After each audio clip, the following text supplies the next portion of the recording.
Thank you and good day, everyone. I warmly welcome you to this session on infrastructure and sustainable access.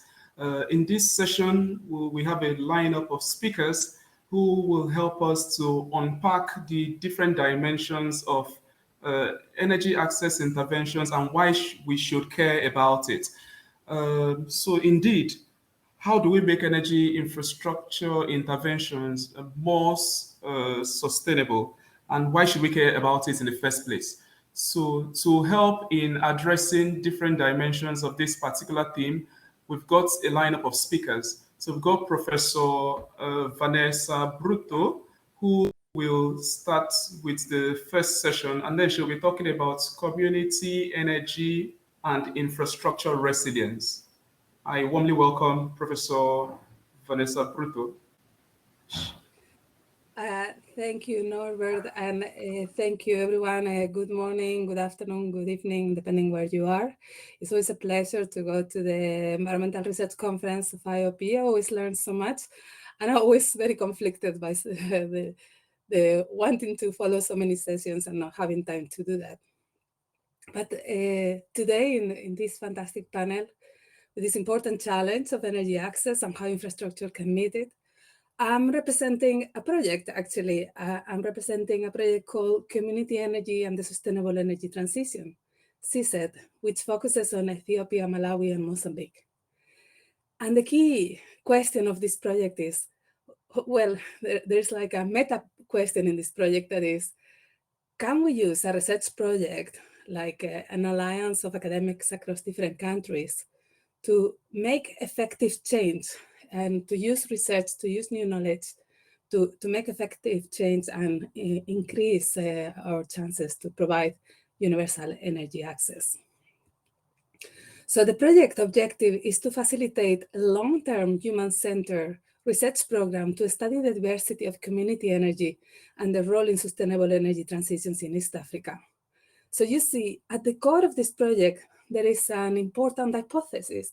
The hypothesis that community energy can be central to deliver energy access, resilience, and a reduction of carbon emissions or maintaining of carbon emissions in Ethiopia, Malawi, and Mozambique, and perhaps also in other countries.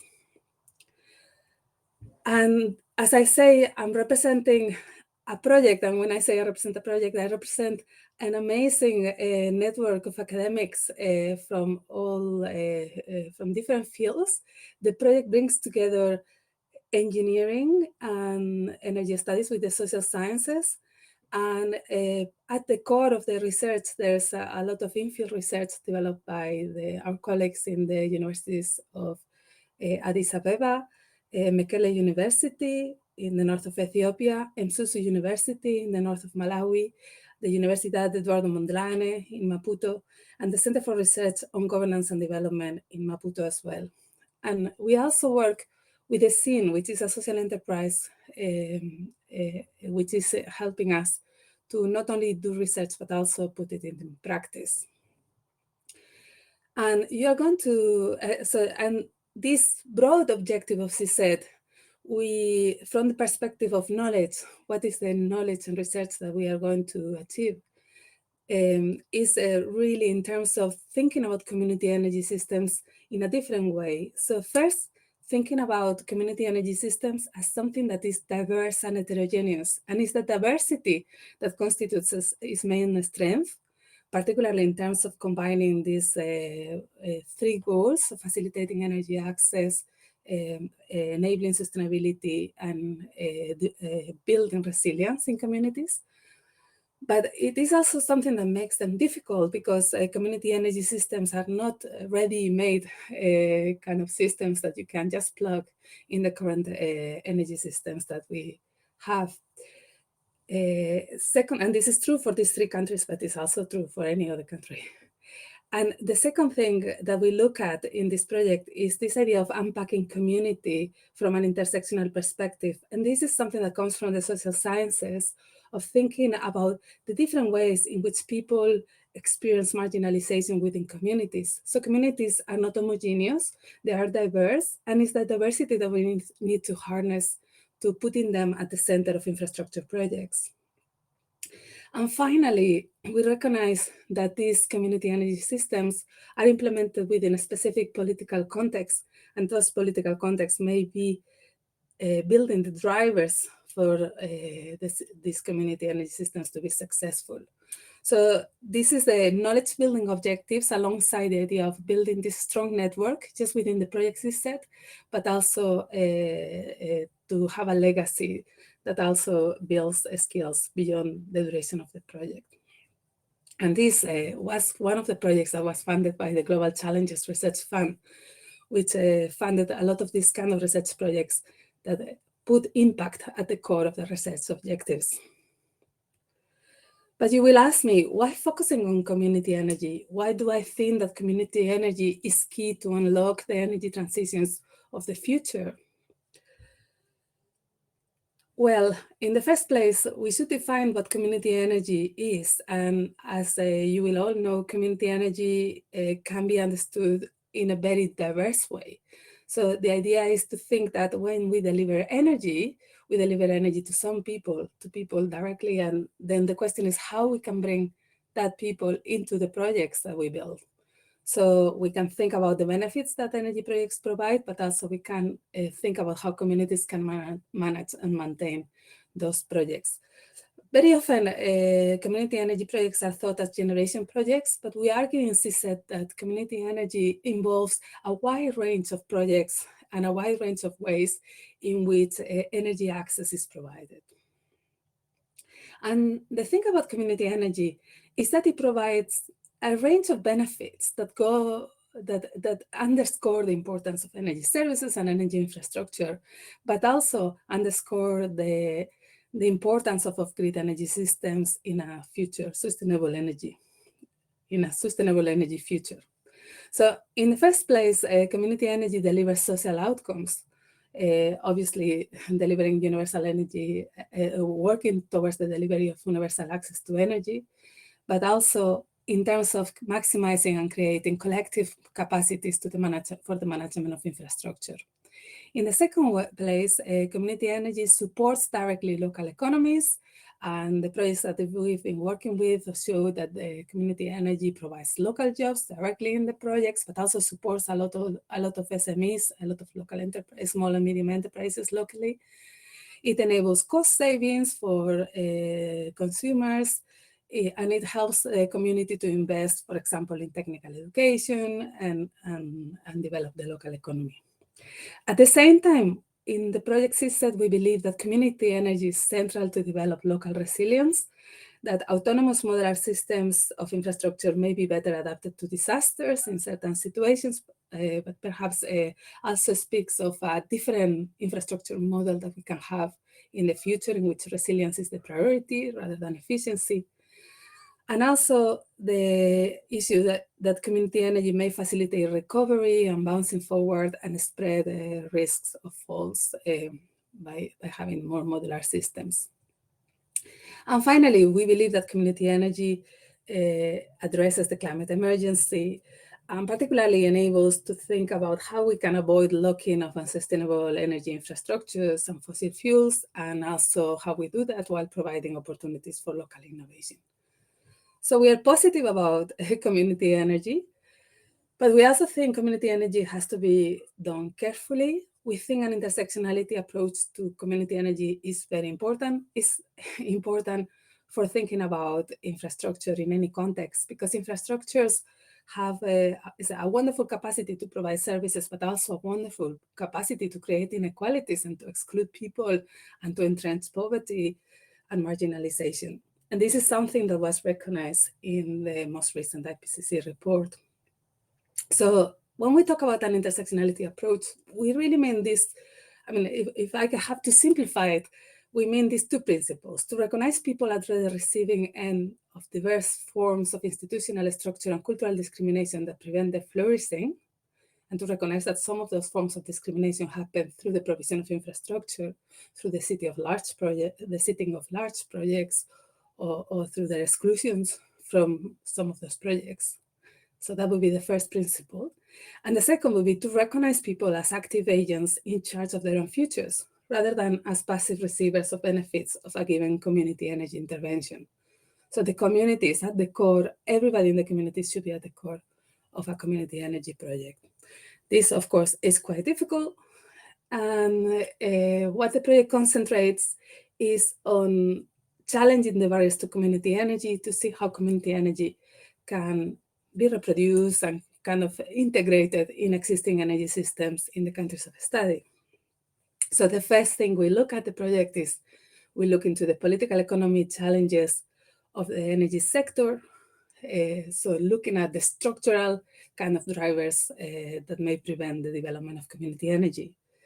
The second thing we look at is to look at how the diversity of community energy systems, their heterogeneity, the different ways in they become assembled together makes it difficult for us to create homogeneous models that can be implemented everywhere, but they almost have to be developed in every context. And finally, we look at the diversity in communities, how we can, particularly thinking from the point of view of gender discrimination or other forms of discrimination, how we can adopt an intersectional approach. So in terms, if we think about this positively, we think how we can transform these barriers into strategies for impact through the project. We are trying to influence regulation, to think about how we can intervene in the political economy of these countries through influencing the regulation, or through analyzing how the regulation is being implemented as well. We are also supporting community energy projects that already exist directly and supporting people who are assembling them and thinking about how their management is complicated over time. And in terms of thinking about the intersectional approach, we are trying to promote gender and social inclusive thinking within the energy sector. And now what I would like to do is to give some examples of how we are implementing these impact strategies. So for example, in terms of the transforming of the political economy, one work that we did was to think about, it so happens that we were starting the project CSET and the pandemic came. And in the time this was happening, the government of Mozambique developed an off-grid regulation and also a new energy law. So we've been working hard first to influence the regulation. Originally, the regulation was considering that off-grid projects would be these very large mini-grids led only by the private sector. And there was a bit emphasis on big investments of capital. But through a consultation, there were several actors, including us, who were arguing for a regulation that would keep space for smaller projects and for projects that perhaps will have less impact in terms of capital, and that these kind of projects will need incentives to actually be kind of feasible and be financially feasible and sustainable. And this thinking in terms of the financial incentives that we can give to off-grid projects and how we can support small providers is still underdeveloped. And in part, what we've tried to do also has been to interview different policy actors within the kind of energy policy landscape, and trying to see their perspectives, their own barriers, trying to see if we can change minds, because there's a lot of misconceptions about what community energy is and how it can be implemented. And we did a whole inventory of off-grid projects in Mozambique, and we were quite disappointed that the potential for off-grid development has not been really harnessed in the country. So we were trying to change those kind of beliefs about how off-grid development can happen. The second strategy of impact is looking at projects themselves. So showing that projects can be successful and how they can be successful, and trying to replicate it by learning from each other. And there are some projects, for example, these are examples of Malawi. And in some cases, you have projects that have got forms of investment at the beginning, but often they assemble these investments quite precariously. So this, for example, is a project in Chipopoma in Livingstonia in the north of the country.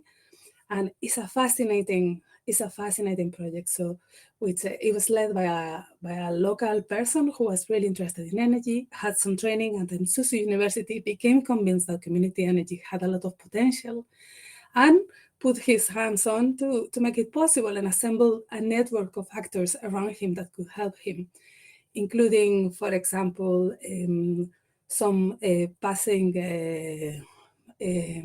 people from the United States that facilitated him to buy a generator from Brazil. And then when he had the project developed, sorry, it's an hydropower plant, I forgot to mention it, when he had built a small initial power plant, or had the plans for that, got a grant from UNEP to do the network. But because of the way it was assembled, there were a lot of problems. So now we are working with him to see if we can develop a system of tariffs so that the system is safer and more sustainable, and kind of helping this project deal through all these challenges.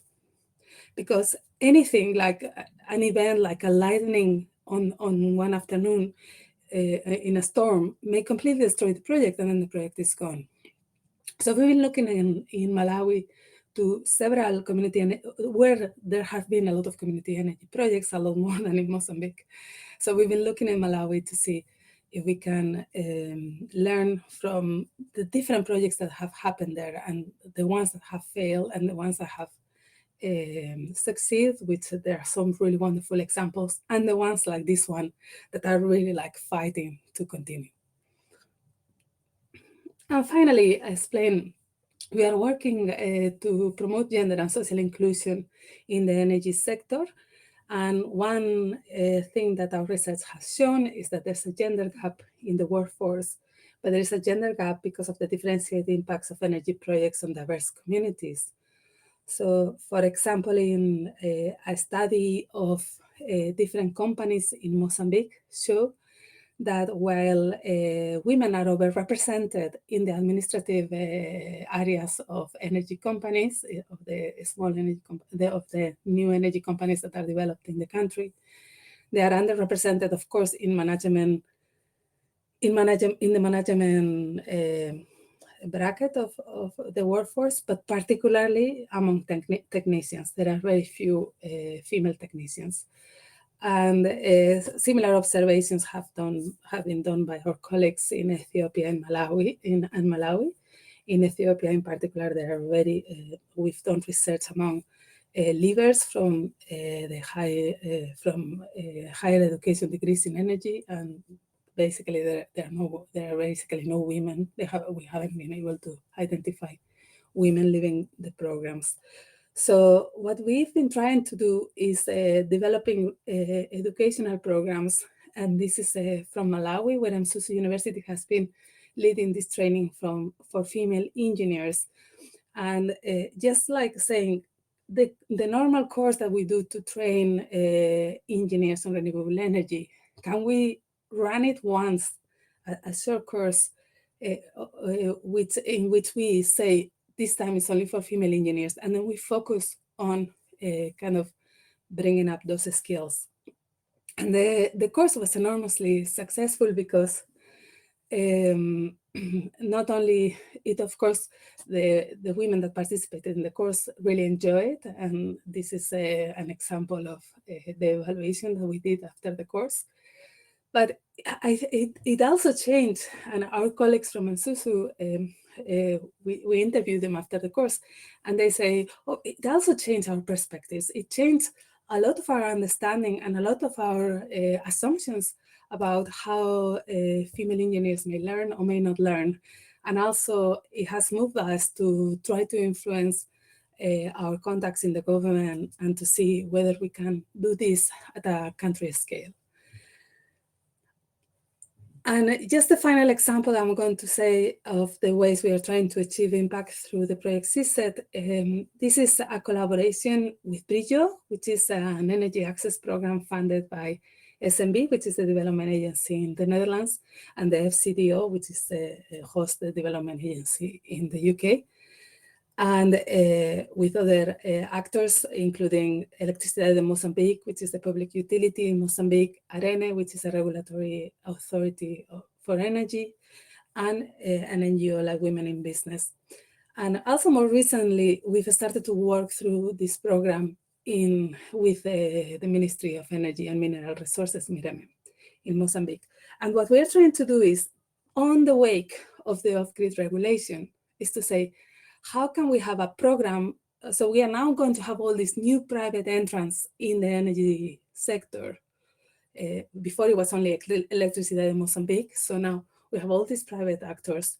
How we can ensure that, Norbert, I just need 1 minute and then I'll finish. I realize that I'm almost on my time. So how can we create a voluntary program, what we call a seal, to promote gender equality and social inclusion? So these are different levels of commitment that the companies, the private providers in the private sector can make in terms of their gender equality and social inclusion outcomes. And we have we've developed a framework of indicators, which includes both indicators for bridging the gap in the workforce, but also bridging the gap in terms of the outcomes of the projects. And yeah, this is what we are working. I think we presented it last year to all policymakers. Most people were very enthusiastic. We presented it in the Big Bridge conference, which all actors of the energy sector in Mozambique were participating. And we are also bringing it through our colleagues in Ethiopia and Malawi to see whether this is an approach that we can use elsewhere. I think one of the main forms of impact that we've had through the seal, so we had two. One is that we've created this culture of thinking about gender equality and social inclusion in energy. And for example, Electricity de Mozambique and MIREME have done new gender strategies, and both include a lot of the concerns that we have in here. And we are feeling like we are building that kind of institutional community that has intersectionality thinking and gender equality at its core. But the other impact that we are having is to think about the current collection of statistics around energy and the way these statistics are provided, the extent to which they are disaggregated or not disaggregated. So it's a whole rethinking of the systems of information that we are using to develop our energy transition. So on this one, I have some little thoughts more, but with this, I will finish. And thank you very much for having me here. Thank you so much for the great submissions. And well, I'm sure most of our listeners will have some questions. Please use the live chat, the live Q&A to throw your questions for Vanesa. And just by the way, Vanessa Broto is a professor of climate urbanism at the Urban Institute at the University of Sheffield in the UK. Thanks so much for the submission. But before we start to get the live Q&A coming, I have a question for you. You've highlighted two important things that's really jumped out in your presentation. First is the need for intersectionality approach in community energy, but also the need to also address gender gaps that also exist within that space. But with all of these things, what kind of policies do you think can support community energy on the ground? Yeah, so I think what we need is to think about the different ways in which community energy can be financed on the ground and the kinds of resources that they need. So that would be one of the main challenges that we are facing. It's like you can get so if we think about the life histories of the projects that we've studied and we are comparing them, so it's not that I have the information at hand, so we are just working through the data now, but what you see, most projects have a certain history that they start with a grant. UNEP or some other international organization comes, sometimes bilateral aid or something comes with some funding, and then they can develop the community energy project. And there's a certain amount of enthusiasm, not always a full engagement with the community, not always a legacy plan, not always full ownership from the community. And then the project just disappears. And so it may disappear for two reasons. One is because the community never bought in, and therefore the project was never really integrated in its location. But it may also be, like in the case of the Chipopoma project that I show, is that they start with a lot of enthusiasm and then they face this barrier that they have rupture, I mean, some part of the network breaks down and they don't have the resources to put it up, or they have an accident or something like that. So those are the main challenges. So we need to find how to support financially projects through those stages, how to enroll communities. And then the third thing would be, so I was saying there's this other question of the political economy and regulation. So having a good regulatory environment is very good. So before the off-grid regulation, it was impossible to make an off-grid project in Mozambique. So a community energy, unless you were doing it with the government as more like an experiment. So one of the things where regulation can help is on the supply chain and on thinking about how we are getting the different components of community energy, because that's a certain barrier that makes community energy projects really expensive. Sorry, I'm going too long. Okay, thank you very much. Well, I'm still watching and there are no questions yet, but I'll just throw a second one and then we'll see. Now, despite being such a good response, I mean, based on the examples you have given on the ground, I mean, that you have experienced in Ethiopia and all of that, how come that community energy is still underdeveloped? Well, some of the reasons are the ones that we've already highlighted in terms of making a community project go. But a real challenge, I would say, is the kind of understanding of energy access and universal energy access that we have. And the way thinking about these models of universal energy access, where the network is going to provide everyone, is limiting in terms of the creativity that we can put in thinking about those networks and how they can be managed. I see Christina Posner has the hand up on the list of attendees. Yes, I guess we can. I don't know if she has a You question. can speak live. Yep.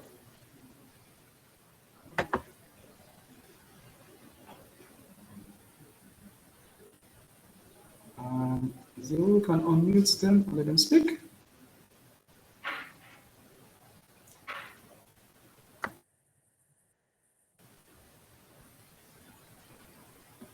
Okay.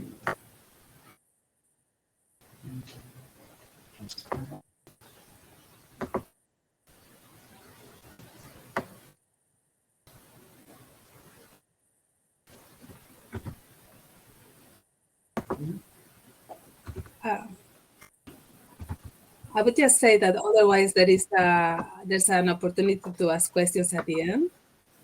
Oh, there's a discussion.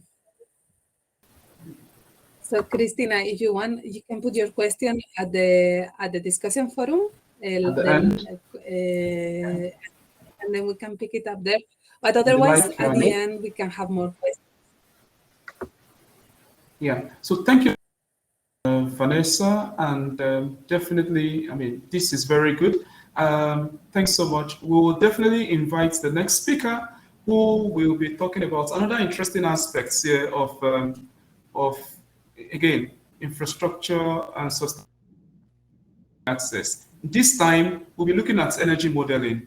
How has energy models helped in understanding better energy access interventions, and what are the things say we need to do? Inviting the next speaker, who is Dr. Michael Dioha. Dr. Michael is a senior energy systems analyst at the Clean Air Task Force based in the US. He's essentially an energy modeler, and he'll be talking about modeling energy transition scenarios in Africa.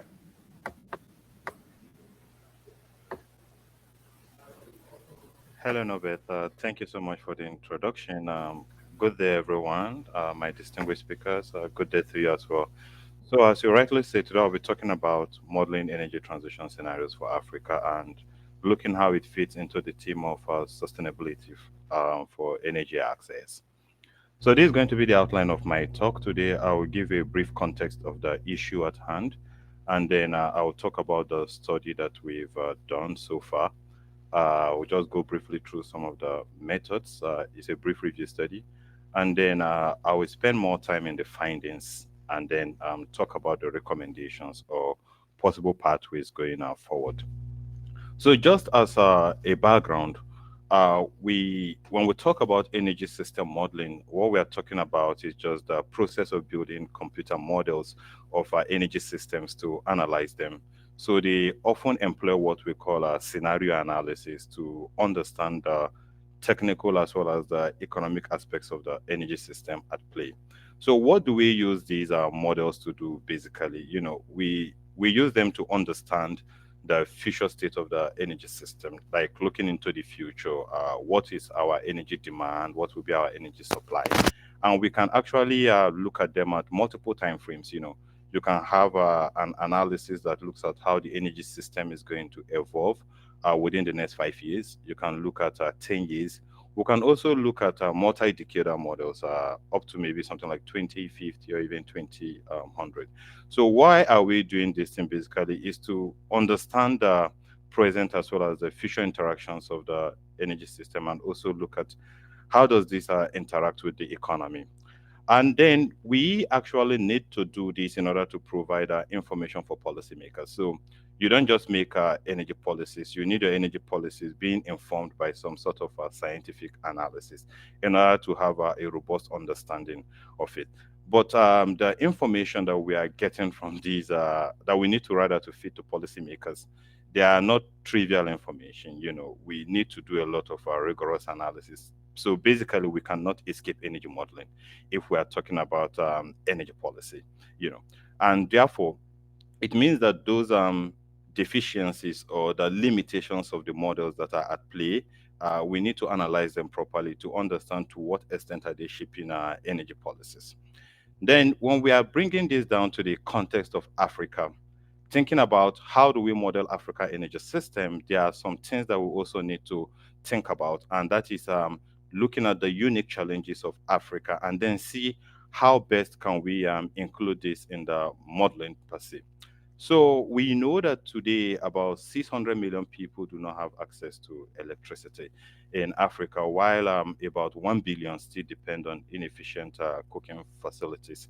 And we know the health implication as well as the socio-economic implications or adverse effects of these conditions. At the same time, we also have the problem of inadequate housing. About 200 million people do not have access to adequate housing, while about 11% of the youth in Africa are still unemployed. Then, when you look at something like access to water, more than 400 million do not have access to potable water. And we know that these problems are interconnected, because you can't be talking about clean water without talking about energy, Then all these problems are sitting side by side with the big elephant in the room, which is climate change. And for Africa, when we're talking about climate change, it's not just a problem of mitigation, it's more of a problem of adaptation. And when we're talking about adaptation, it means we need more energy, to adapt. Take, for instance, air conditioning. The demand for air conditioning need to increase. So that means that when we are actually dealing with the problem of energy access in Africa, within the context of climate change, now we are not just looking at issues around basic electricity access. We are looking at access that is at a quantum level that allows us to adapt to climate change, allows us to run our industries for productive activities, to provide employment for the youths that are unemployed within this region. So it's an entirely different ball game that we are dealing with today. So the central question now becomes, how do we build energy system models that take into this account these socio-economic challenges of Africa within the context of climate change? That becomes a big issue. So one of the hypotheses that we've had is that current energy system analysis does not look at this issue in an integrated manner. It often analyzes it separately, and that has not helped African countries in developing energy and climate policies that are holistic. So the first aspect, which has to do with development, as I highlighted to you, when you look at energy models, these are issues that are dealt with outside of the models, And then when you look at the climate aspect, you see that this is where the models focus more on.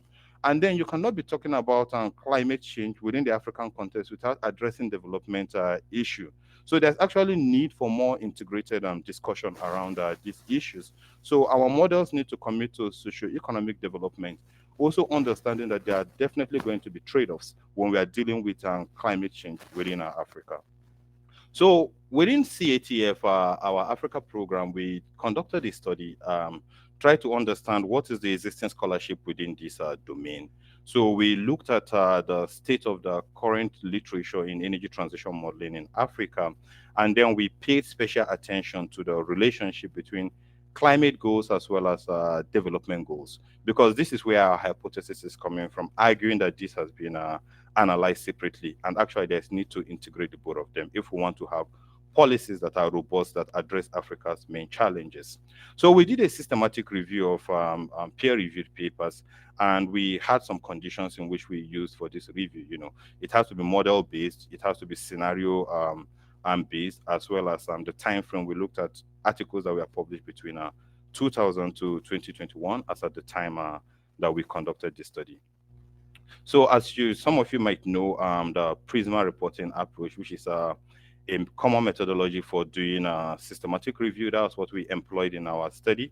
I'm not going to bog you down with everything that we did here, but it just has to do with methods of excluding studies and how to include studies, when you are doing a systematic literature review. So in our analysis, after employing our exclusion criteria as well as inclusion criteria, we got 156 studies which actually fit in within the criteria that we are looking at. And then we apply some sort of coding using Covidence to extract the information we need from it.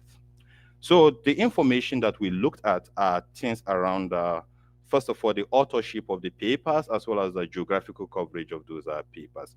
We look at the affiliations, the names, the list of countries or sub-regions that are being covered within those studies.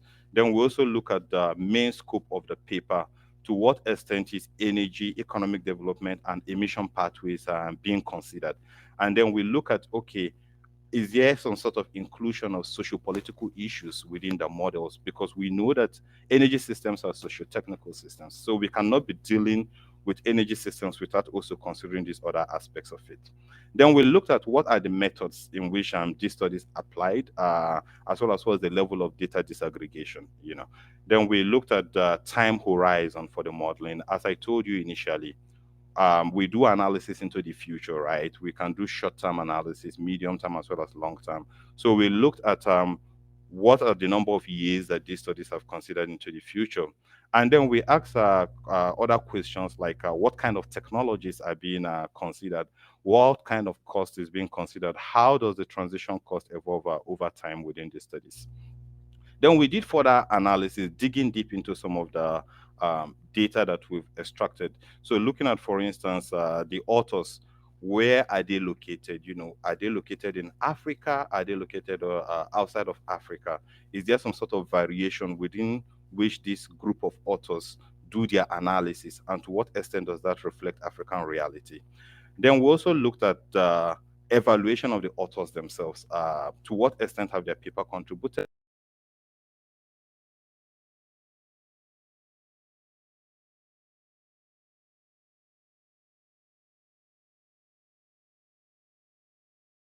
publish their work?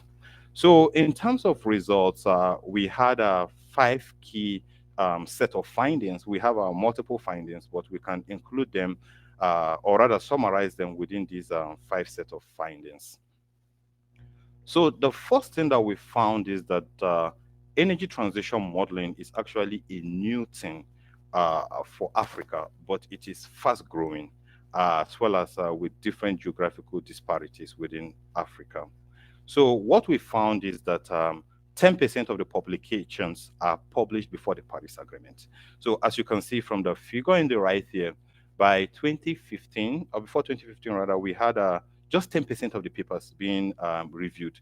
So the question now we ask ourselves is, about more than 50% of the 54, more than 100, sorry, more than 50 countries out of the 54 countries we have in Africa have submitted their national determined contributions, right, as of 2015.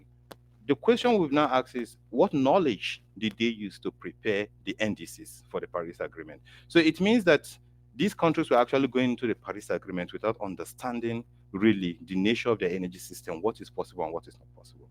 Then we also found that 60% of the research was completed in the last 3 years. So you see that currently it has gained momentum, and we are hoping that as it has gained momentum now, these NDCs that these countries went into without having sufficient knowledge of the energy system, they will begin to revise those NDCs and then try to see what sort of mitigation actions are possible. Do we need to include development imperatives into our analysis and so on? So that's a very important point that we discovered. Then in terms of geographical disparities, there is a huge dichotomy in the analysis. So we found that about 1/3 of the energy transition modeling research has just focused on the two largest economies in Africa, and which is South Africa and Nigeria. Then we would notice that more than half of the countries, 28 countries in Africa, don't have any research on energy transition and modeling. And these 28 countries are actually countries that have also gone into the Paris Agreement. So the central question, as I said initially, is which knowledge are you going into the Paris Agreement with? And we know that this is because some of these countries do not have a local capacity. They consult, they find external consultants to do this analysis for them. And these external consultants sometimes do not pay attention to the realities on ground, and then trap these countries in commitments that they cannot even fulfill over time. Then the second finding is that the energy system, as we know, is a socio-political system. And once you're dealing with socio-political issues, it is no longer linear. It becomes complex. But we notice that the analysis, even though we know that these things are complex, these analyses oversimplify them. So when you take, for instance, the models that were applied in the studies, we found that 96% of those models are techno-economic models. They just focus on the techno-economic aspect of the energy systems, while only 4% actually focus on the socio-political dimensions of the energy system. And I would like to say that Africa's energy problem is less of a technical problem, but more of a socio-political as well as financial issues. So within that realm, you realize that the models that we're applying today does not actually address this problem. And so when we're talking about sustainability in Africa's energy system, what exactly are we defining when the models that we're using to analyze them don't even take us to that direction? Then the second thing we found is that the models take into account the global agendas as their time horizon. So they looked into the future up to 2030 and then some up to 2050. 93% of the studies that we evaluated focused on these two different timelines. Only 7% of the studies went beyond 2050. Then when you look at something like Africa's Agenda 2063, it is what defines the development imperative for Africa. So the central question now is it the global agenda that should be defining the pathway for Africa's development, or should Africa's development imperative be what defines the pathway? So this is showing us some of the flaws that we have in the current modeling systems in Africa. And that has not actually helped to expand energy access sufficiently. Rather, what it's trying to do is to put up the climate agenda as the main goal for these models, and then every other priorities need to come under that. Then we also realize that there are limited number of scenarios within the studies. 89%, almost 90% of the studies didn't have more than 6 scenarios that were analyzed. Looking at the complexities of Africa's energy system, we anticipate that there should be more scenarios that have been analyzed to consider all these other dimensions of the energy system. Then we also realize that economic development, which, quote unquote, is the most important priority for Africa, is rarely at the forefront of the analysis that we are doing today. We understand that developmental objectives such as issues relating to employment, issues relating to electricity access and so on, they are far less considered as outcomes of interest. Rather, what most of the papers considered are what the energy technology mix as well as the emission pathways. Only 6% of the papers that we reviewed considered development as an important outcome in the analysis. Then we realized that when you look at some metrics in which we use to analyze development, such as per capita electricity consumption, in which we use to define to what level is the country development at, we realized that the highest we had from all the studies was just about 1,500 kilowatt hour per person. This is about half of the world average today, as well as it's nothing compared to the United States or the OECD. The United States is about 12,000 kilowatt hour per person. So that means that the current energy models actually undermines Africa's development imperatives. So only few papers, right, also went to look at what are the costs of this transition and how can we go about realizing this cost. Then we also found that critical technology options are underrepresented. So most of the papers actually do not look at the modern technologies today, like nuclear, CCS, hydrogen. And we cannot be talking about net zero emissions without considering these technologies broadly. Although the role that they are going to play in Africa might be different, but we have to start thinking about it innovatively. Most of the papers focus more on solar deployment. However, one thing I would like to point out is the role of fossil fuel. We realize that despite the push towards, climate action, we still notice that 61% of the papers considered fossil fuel in the transition part for Africa, which is quite an interesting finding. Then another thing we found is that the intellectual leadership is actually from afar. That is to say, the people who are doing this research, they are not based in Africa. To what extent this affects their analysis is quite sketchy and not all that clear. We notice that the 63% of the authors of these papers, they are based in institutions that are outside of Africa. Then about 12%, collaborated with African authors. And then only 25% of these papers are all Africa-based authors. So what we realize is that the kind of analysis that these authors do, it varies basically, as well as the kind of journals in which they publish their papers, it varies. Although, as I say, this is a bit sketchy, and I'm not going to spend much time to go into that. But one of the things that I can say is that most of the papers, that were published by non-African based authors, these are the papers that were influencing policy, as we see from the IPCC report. We also have some other findings, but because of our time, I will not go into the weeds of that issue. Then we also understand that the attribute of the authors, it matters a lot. The Africa-based authors are 30% more likely to work on a specific African country than non-African based authors. So non-African based authors tend to focus more on the broader Africa region. And once you're focusing on the broader Africa region, you don't go into the nitty-gritties of the issues because of the heterogeneity that exists within these countries. So what is the way forward? We've identified these issues. We have identified the problem. We have seen that actually the current modeling approach is not effective. So what do we need to do? Actually, we need to keep on providing funding support. But when we're providing that funding support, it shouldn't be funding that is dictated by a particular agenda, but rather funding that is targeted to the local researchers to address their own local problems. Then we also need to pursue more interdisciplinarity in the research, because the analysis has been dominated by technical experts. I'm a modeler myself, and I realize that even when I'm doing my analysis. So if we look at Africa's problem, it's more of a socio-political problem, right, in the energy system. So we need to also integrate our socio-political researchers right from the onset of the research up to the end of the research in order to reflect the real problems on ground, as well as promote more flexibility in the research that we are doing, analyzing more comprehensive range of scenarios, looking at different developmental pathways for Africa, as well as designing a framework that integrates climate and economic development.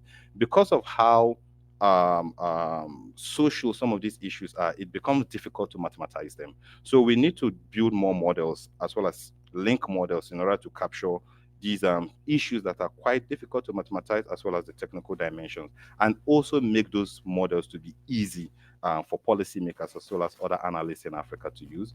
And then we also need to expand the access to Africa data, because many times it is proxy data that is being used for this sort of analysis.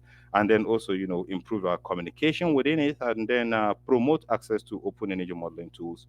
We know that Africa has limited financial resources. So when you see some of the tools we use today, they are not open source. So how do Africans even have access to this? So we'll need to keep on promoting, open source tools to help them, as well as encourage regional cooperation, bringing African institutions together in order to have this common platform.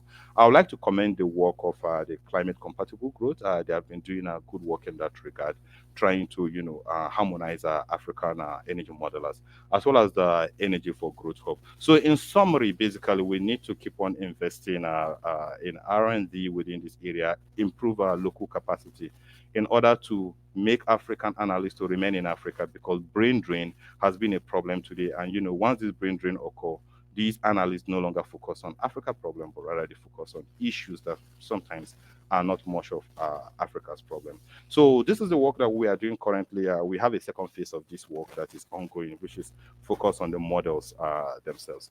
Anyway, thank you very much for listening. Thank you very much for this session.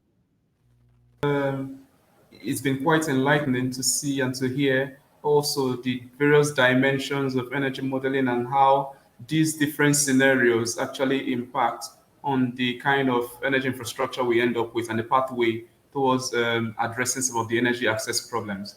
Indeed, the live Q&A session is on, just in case anybody has any question, but I'll just drop one or two questions for you.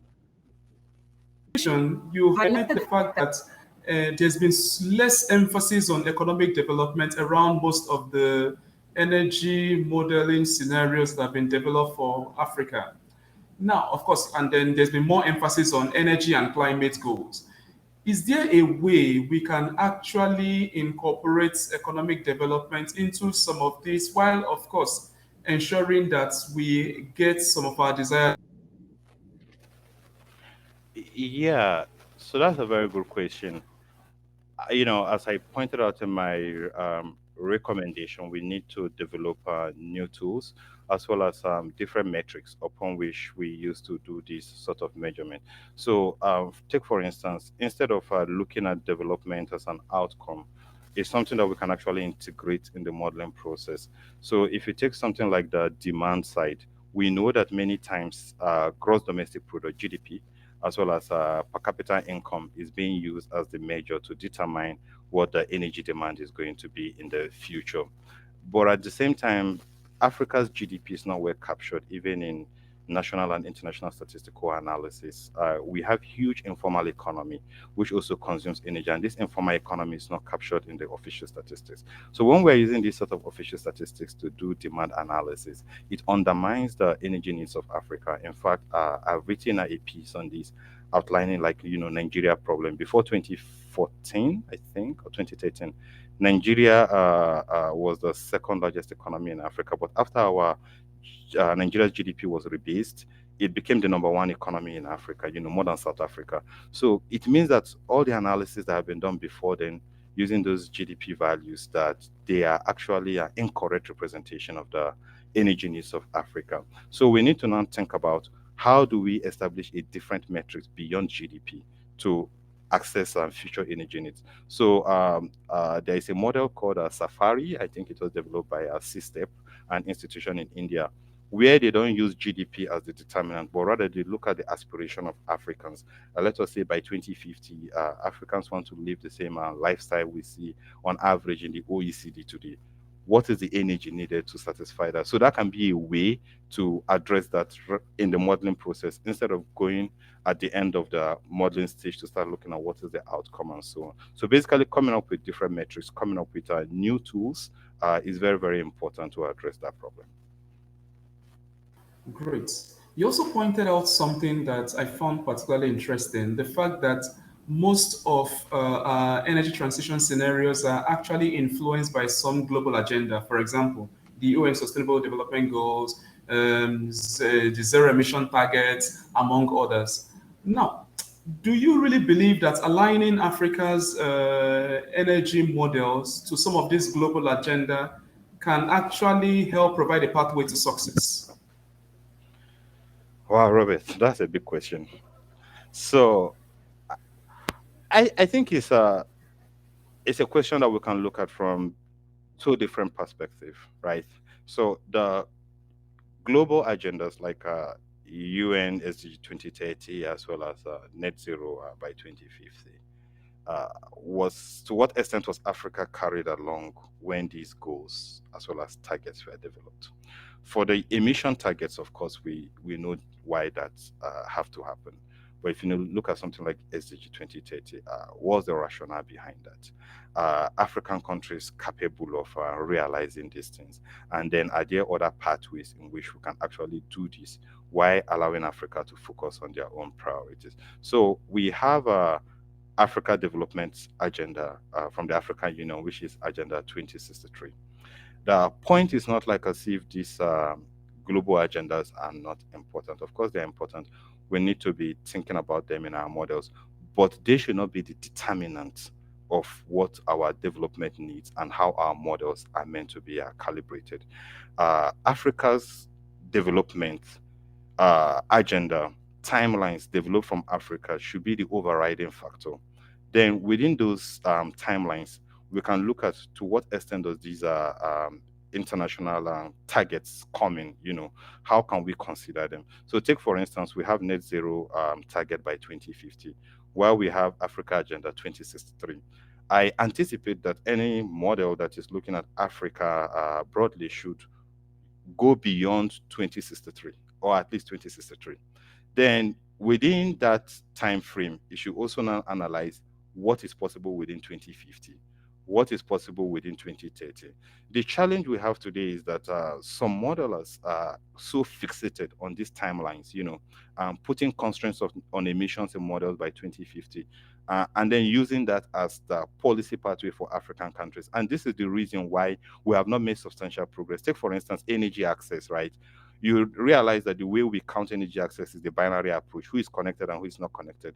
But the end goal of energy access, which is to eradicate poverty, drive socio-economic development, has not become the measure. So the timelines are important, but Africans shouldn't get so fixated on those timelines, now losing the actual purpose, losing the content of what they are meant to be doing. But rather look at within these timelines, how can we also integrate our own development goals, achieve the development objectives that we want, without being carried away by these timelines. Thank you so much for your submissions, and definitely this is looking more interesting. Thank you so much, Dr. Michael. I think at this point we will move on to the next speaker, and the next speaker will be Kareem Buyana, who is joining us from Makerere University in Uganda. This is looking more interesting because we've discussed now community energy, and now we've just looked at energy models looking at the African scenario. But now, indeed, there are tensions that happen in terms of provision of this infrastructure to address energy access. So what sort of tensions do we actually see, and how do they happen on the ground? So tensions between orderliness and inclusivity in the energy infrastructure, particularly in energy infrastructure in cities. And this is what Kareem will be helping us with. So Kareem, you're welcome. Thank you, colleagues. Let me hope you can hear me. So sure can. I'll be talking about tensions between orderliness and inclusivity in the energy infrastructures of cities. And I'll start by briefly stating what I mean by orderliness. Orderliness always happens through legal technological fixes that often puts local communities in a position of adherence to those laws and technologies, while governments and utilities, together with their other institutions, become the enforcers or installations that happen through technological fixes. And some of those processes of orderliness are seen in a context where, for example, utilities work with governments to organize settlements into service land with power lines and attendant infrastructures under the assumption that that will lead to response to citizenry demands. And often this can be through purchase of space and land by the private sector investors, or through voluntary and involuntary displacement of communities to establish such organized settlements. We also have now intelligent systems for grid load regulation and spatial coordination. And that, of course, is not so common in Africa. It's much more common in the global north, where intelligence systems are increasingly being used to monitor the grid and to also generate reports on demand and supply, but also as a way of regulating the activities of the utilities. What is most common in Africa is the interfaces between cell phone applications and prepaid or postpaid systems, where smart meters, together with mobile money applications, interfaces where information for buyers, for customers is relayed and purchases are made. So whether you're a household or an industrial or commercial entity, you can use these mobile applications to purchase your power, most especially hydro and other, forms of power that are provided by utilities. So these different elements of orderliness are most especially meant to facilitate cost efficiency, issues to do with payment of debt, day-to-day operations of the grid, and are usually embodied in legal instruments and master plans. Then we have also seen some urban experimentation of inclusivity. And as you can see in the images, this is Kenya Power, which is a national utility, working with the Kenya Informal Settlements Improvement Project to market the benefits of legal electricity connection amongst the urban poor communities in Kibera and Mathare. And of course, this was after the realization that many of these communities are connecting to the grid in illegal ways, using illegal means, which then compromises not only issues of safety, but also issues of profits targeted by the utilities. So the Kenya Power, the utility, decided to work with a slum-based organization to then work out ways through which they can reduce illegal connections to the grid by way of making sure that the household tariff for these informal settlements is affordable in a way that will not also compromise safety, because illegal connections sometimes lead to wildfires, especially when there are overloads or underloads on the grid. Then the other experiment is in this image that was taken in Nkanini, Stellenbosch, South Africa, which is a design of an improved shack that became a boundary object for social engagement and learning amongst researchers and community members, and later attracted the attention of industry and municipal authorities as an innovation that could address the need of underserved urban dwellers. So you can see on top of the shack, there is a solar panel, which allows, households to access renewable energy facilities in a way that is inclusive, but devoid of orderliness, because this Nkanini settlement is an illegal settlement according to the municipal standards and laws. So, but this was a way of demonstrating how orderliness and inclusivity can contradict each other, but at the same time advance communal access to renewable energy. Then the other example around urban experimentation of inclusivity is the recycling of waste into energy briquettes. And this we did research under the leading integrated research on Agenda 2030 from 2015 to 2020, and then the Urban No Project research program, which was funded by UKRI, and under the Urban Action Lab, were able to leverage waste to energy pilots in Kasubi Kawala to contribute to the following. One, to scale up energy briquette making that benefits the urban poor to access alternative cooking energy and jobs in the urban waste economy of Kampala City. Then two is to reduce the indirect cost on the community associated with poor waste management practices, such as environmental pollution, indoor air pollution, and also the clogging of drainages because of plastics and other forms of waste that are thrown into the drainage and sewer systems, thus acting as breeding grounds for different diseases, including cholera, especially in times of intensive flooding. But also on the side of the municipality, the waste to energy pilot using energy briquettes was something that we demonstrated to the Kampala Capital City Authority on how waste can be managed in a way that advances a circular urban waste sector that has very close links with the other sectors, including the energy sector. But talking about tensions between orderliness and inclusivity, the key tensions is that we are seeing the coexistence of networked, stroke centralized, and non-networked infrastructures. Of course, the networked infrastructures are the highway, hydro, grid, advanced technologies that, of course, are flowing from the global north to the south through utilities and private sector investors. Of course, with subsidies from governments backed by laws and master plans.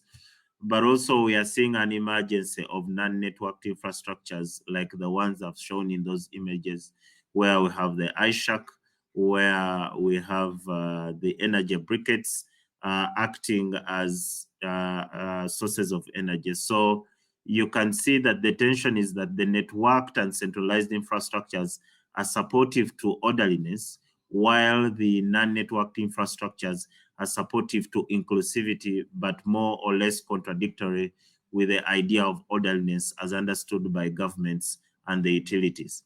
Then there is also a tension between the increasing the number of connections to the grid versus increasing consumption per connection to the grid. When you look at many of the monitoring indicators used by governments and utilities, the emphasis is on number of connections to the grid rather than consumption per connection to the grid. So there is a tension there in terms of reporting, and this alludes to issues of addressing energy needs and reducing energy poverty. So whereas governments and utilities report reductions in energy poverty as number of connections to the grid, the real question is, do connections to the grid translate into increase in consumption per connection to the grid? So there is a tension there. The other tension is between the new gas developmentalism in developing South versus the global push for low carbon development pathways. Countries like my own Uganda and others have just discovered their oil, including Mozambique, which is banking on its gas to reduce its national debt. So how is that going to be done in a way that embraces the global push for low carbon development pathways? Because many of the new gas development approaches in much of the developing South are not embracive of this pathway, but rather carbon intensive. Talk about nuclear for my manufacturing, talk about the discoveries of gas and oil. So how is that going to be reconciled with the commitments they have made under the Paris Agreement and under other international agreements? Again, there is a tension there. In conclusion, we need to redefine the notions of orderliness. Much of the definition of orderliness is supply-driven, top-down, and makes communities and puts them in a position of adherence. So we need to start looking at communities not necessarily as adherers to laws, but rather as active partners in state engagements with utilities, so that residential and commercial tariff structures do enable not only access to energy, but also affordability, reliability, and safety, so that there is some level of balancing orderliness with inclusivity, because it's mostly affordability and reliability that compromise the orderly nature of addressing the demands of households and communities. Also, the binaries, legal and illegal, that are so common in energy policy discourses require reconsideration, building on strategies that can permit orderliness and inclusivity to be realized simultaneously. Thank you so much for listening to me, and over to the moderator to go on with the discussion. Thanks. Thank you very. This has been a very great submission. First of all, just to note that we recognize the fact that lots of people are using the discussion forum with questions. It's fine, we'll note it, and then towards the end, we'll take most of the questions. Now, indeed, thank you very much for this presentation. And indeed, understanding the tensions, there are some important things that I noted. So first, the notion of tension and orderliness between networked versus non-networked infrastructure. So from your submission, the general understanding seems to be that those who are connected to the non-network infrastructure, essentially the decentralized solutions, they see those as emergency infrastructure solutions, essentially just to a quick fix, as it were, and a bit disorderly. And then the network infrastructure is the notion of order, as it were. And also, we see the tension between gas versus low carbon pathways. Now, how do we, at the planning stage, actually incorporate some of these ideas to see how we address some of these tensions on the ground when we are planning for new infrastructure projects, particularly energy access projects? Yes, thank you. I think the future lies in hybrid service delivery modes, right from the level of conception of projects. Hybrid service delivery modes are, for example, an appropriate mix of on-grid and off-grid solutions. And I think both scientists and policymakers need to come up with demonstrations of how those appropriate mixes can be designed but also installed. Because when you talk to the economists in many of the government circles, for example, in Mozambique, they'll tell you, we have a debt of this much, a national debt of this much, and therefore we are relying on our gas to, pay back that debt.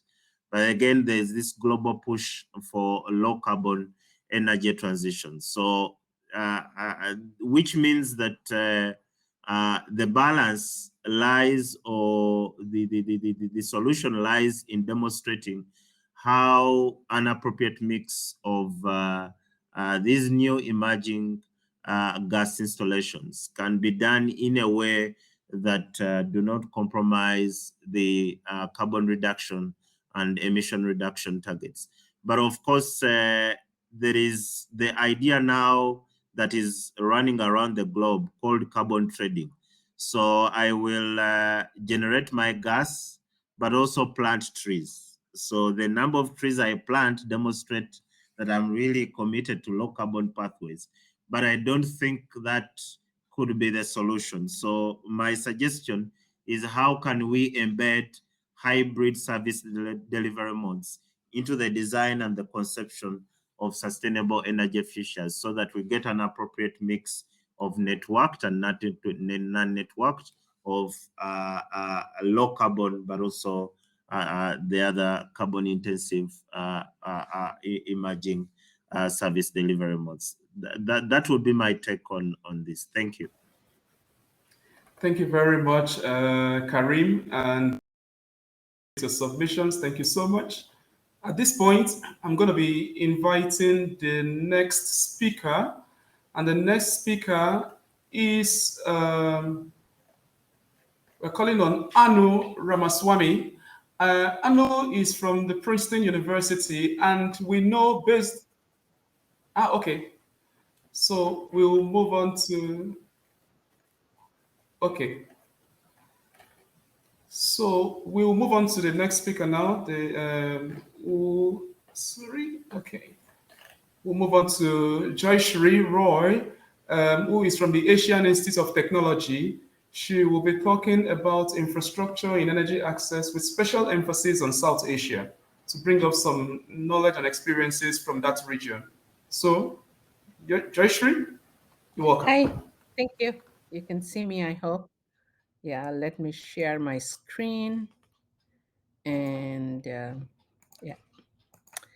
hopefully you can see my screen as well right now, right? Okay. Yes. Yeah. Yes, we can see it now. So what we are, I'm going to share, I mean, it was very interesting, all the presentations from Africa, and there is so much rich research. I'm really happy to listen to all those. What I'm now going to say is about a South Asian perspective, and that might have some relevance for Africa as well.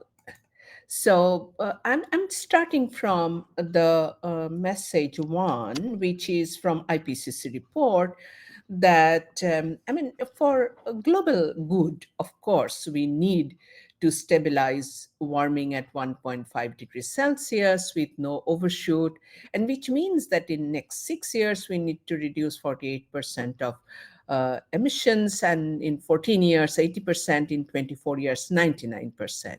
And which means net electricity sector CO2 emission to reach zero globally in next 30 years.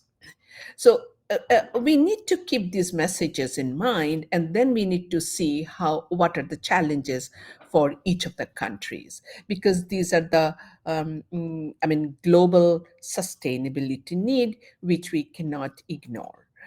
Also, the second major message from IPCC report, the latest IPCC report which came out from Working Group 3, is that there is going to be increased electrification. That is one of the scenarios which helps in achieving the net zero goal. And it says that electricity system should be producing no net CO2 or remove CO2 from atmosphere, increased electrification of the end-use sectors, and increased energy system integrations, and increased need for focus on transmission and distribution network. This is something where I really want to focus on the infrastructure need for a more electricity-driven human society in near future to the long term.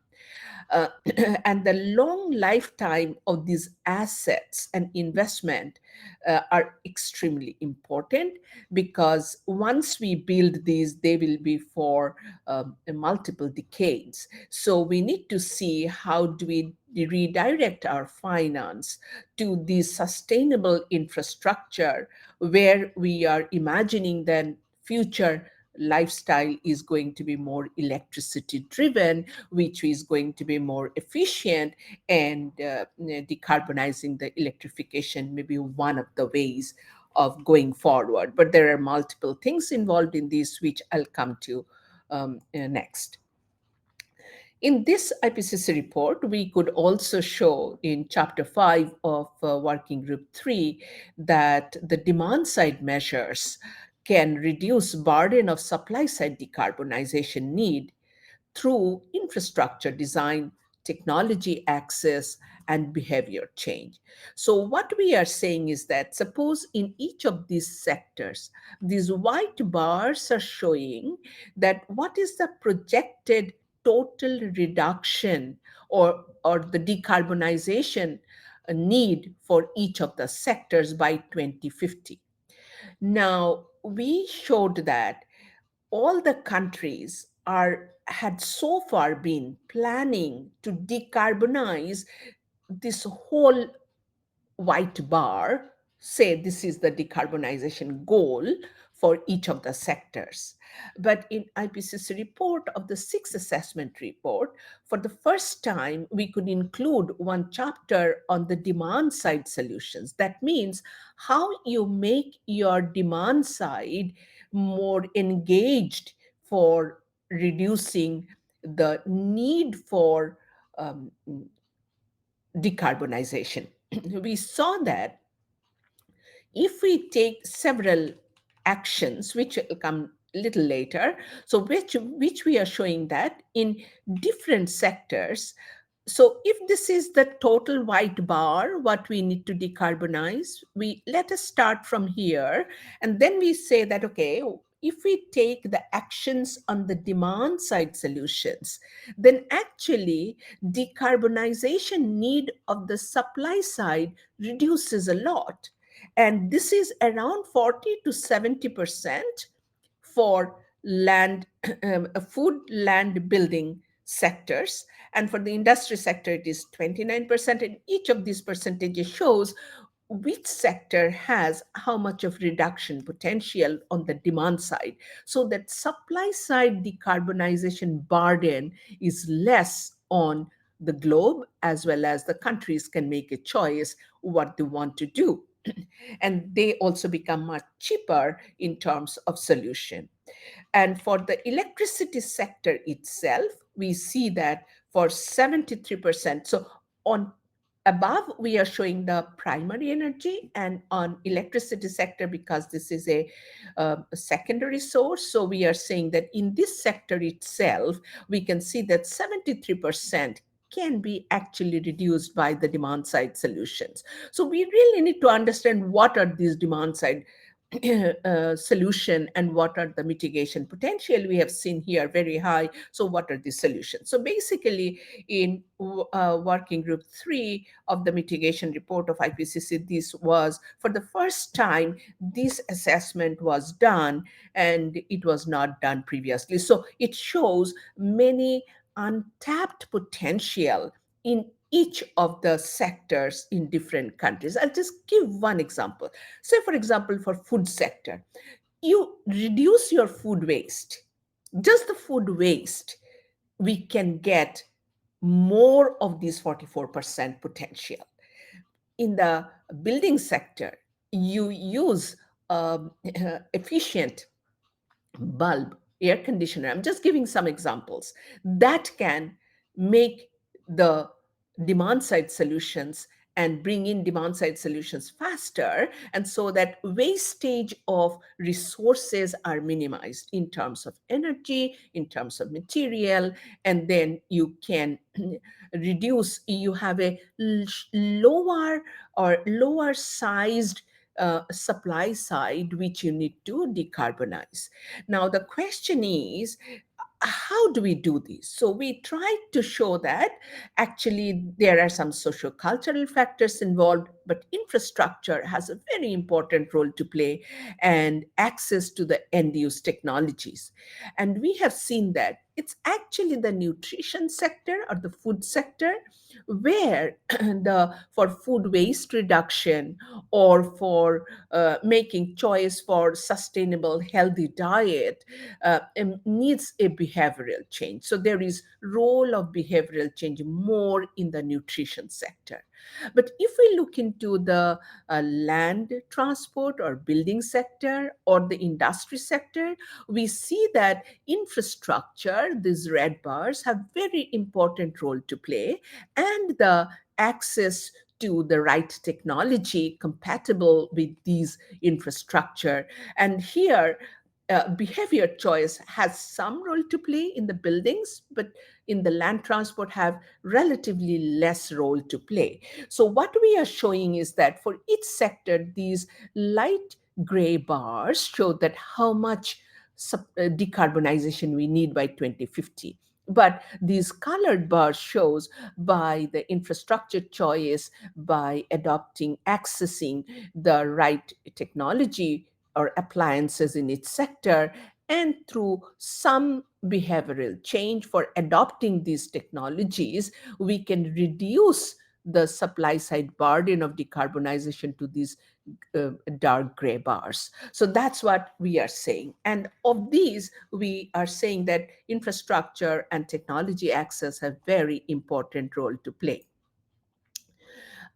In any negotiation or any discussion, of course, it comes that there is a historical debate that if we do not, if we look into that where this reduction should happen, it is true that South Asia and African countries have contributed much less historically to the cumulative emission, but and so basically they have less per capita emission. However, these regions will be growing faster. So how can we make the development, fast development and fast uptake of new technologies and the decarbonized development path? So can we think of fast decarbonized development path for these regions? So if we look into this, then this what it shows is that this shows the left hand side is showing that the historical cumulative net anthropogenic CO2 emission per region, and we can see that how different regions are much lower. But what we are seeing is very important that, say, for example, in Asian countries, we see that these red ones are showing how in the fossil fuel sector, without any abatement technologies for emission, we are seeing that there is huge infrastructure which is planned. I started with the fact that infrastructure that we plan today has a lifetime of 50 to 70 to sometimes 80 years, because for different sectors, they have different. In the UNEP gap report, we showed that how they range from 40 to 100 years of lifetime for this infrastructure.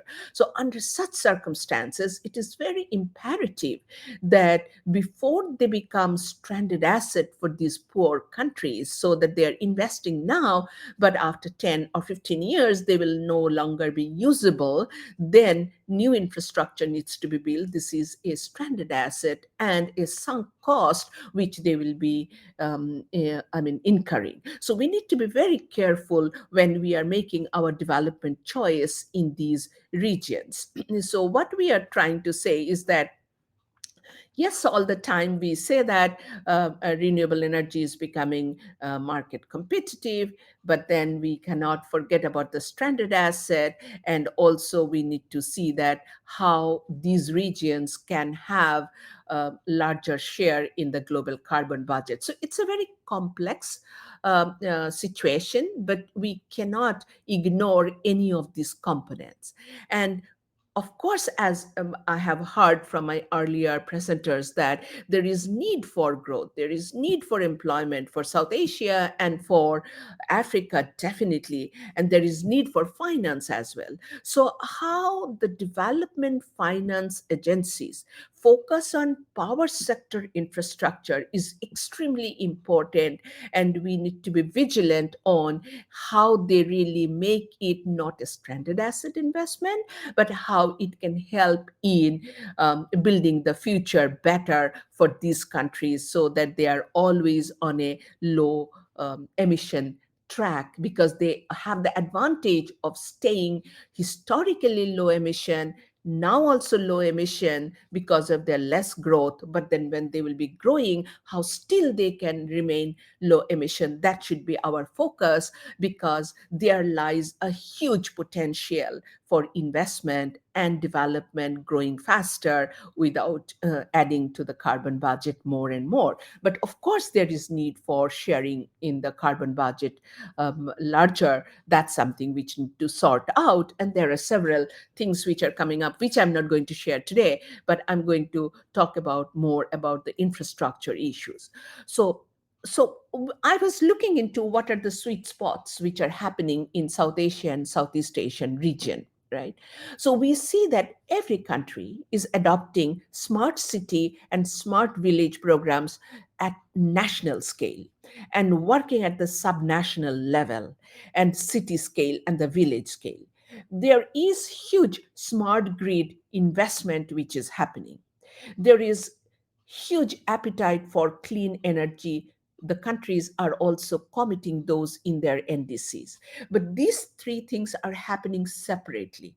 If we bring them together, we can see that if they are coordinated better, then we can develop faster with low carbon options. So that is something which is really important. And in the left hand side, what I have done is that I have listed what are the different investments which are happening. So it is extremely important how these are coordinated now for making the transition faster and transformative for these countries. I see a huge opportunity for these countries. We should not miss this opportunity. So it is extremely important how we do more research, more knowledge building, and can influence the policy both at the global level and at the national level and the subnational level as well. I'm just giving an example from my city, Calcutta, which is my original city, and from where I'm speaking now, is that the question is, can smart grid ignore unsmart distribution network? These are the distribution network in our cities. And this must be, you all must be seeing in your cities in the developing part of the world, how messy these city scale distribution network from which our home connections are there. Now we are talking of smart cities. It's just not the main transmission and distribution line, but these poles and how these are distributed to the homes will make the smart city and smart villages possible. So what I want to say is that we cannot ignore the distribution end of this whole thing. So when we are talking about, so that's why I said we need to think of the system as a whole, how this is emerging in these infrastructure investment by the multilateral funding agencies and the national and the global funding agencies, because developing countries are mostly driven by how financing to the infrastructure sector comes the multilateral funding agencies. So this is extremely important what we need to negotiate with these funding agencies. It's just not the top-down fund flow, but then there should be a informed demand for fund flow for these countries. So what we are saying is that the smart new opportunities are when we are building smart grid through GIS information technologies and digitalization. We need to integrate power stations, substations, transmission lines, poles, and customers. So this integration and integrated approach, unless we take in developing countries right now, we will be on a non-transformative path, which will not be good for our future. So we need skilled people. So there is more investment in skill building in the universities and in the institutions in these countries is important, because we need human capital within the country for implementing these. And we do need real-time monitoring. And so digitalization can help. And digitalization is happening in all the countries. So we should really integrate the systems appropriately. So these different infrastructure are coming up for different purposes, but for electricity sector decarbonization and to get advantage of the demand side solutions, we need to integrate these different infrastructures together.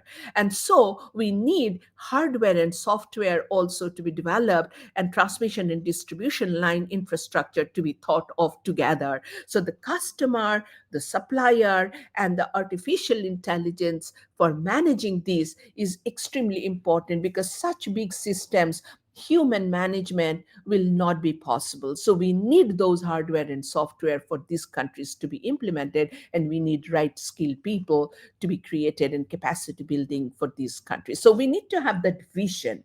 As one of my earlier colleagues said, that we need to have the model right, and so that we can have a future vision. And then we need to see how we make orderliness and the inclusivity. And I really love those things, and how new experimentation can happen. We can say all these things, but we need also a whole integrated system to be developed. And so research focus in these countries need to increase manifold, so that these can really come up with a real dialogue and dialogue space. And also what I'm just going to share with you, that we are developing an India zero carbon energy pathways and using open source modeling, and it's a collaborative effort, and we are doing similar exercise for Thailand and Bangladesh as well. I'll just share very simple highlights from these studies. So what we did, we took for India the whole existing transmission network.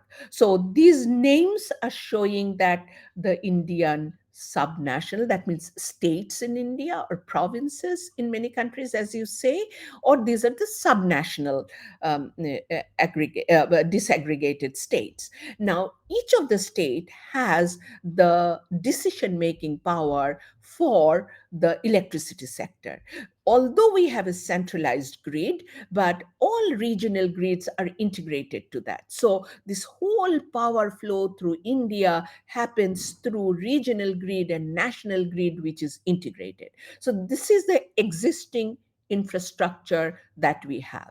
Now the question is, if we are including more and more of renewables and more of solar and wind into the system, then the question is this existing transmission network or infrastructure sufficient to support that? So if India has proposed that, India has already committed that by 2070, they want to become 100% renewable. And so we tried to do a model where we tried to prepone it, and we said that, okay, by 2050, can India be zero carbon? And then what is the pathway? And we tried to see, do we have enough resources or endowment of solar and wind? And interestingly, given the Indian subcontinent's locational advantages and spread and breadth of the country, we have 100% complementarity between wind and solar. So if we wish, we can exclusively make our power system on wind and solar, but that will mean a huge change in transmission infrastructure.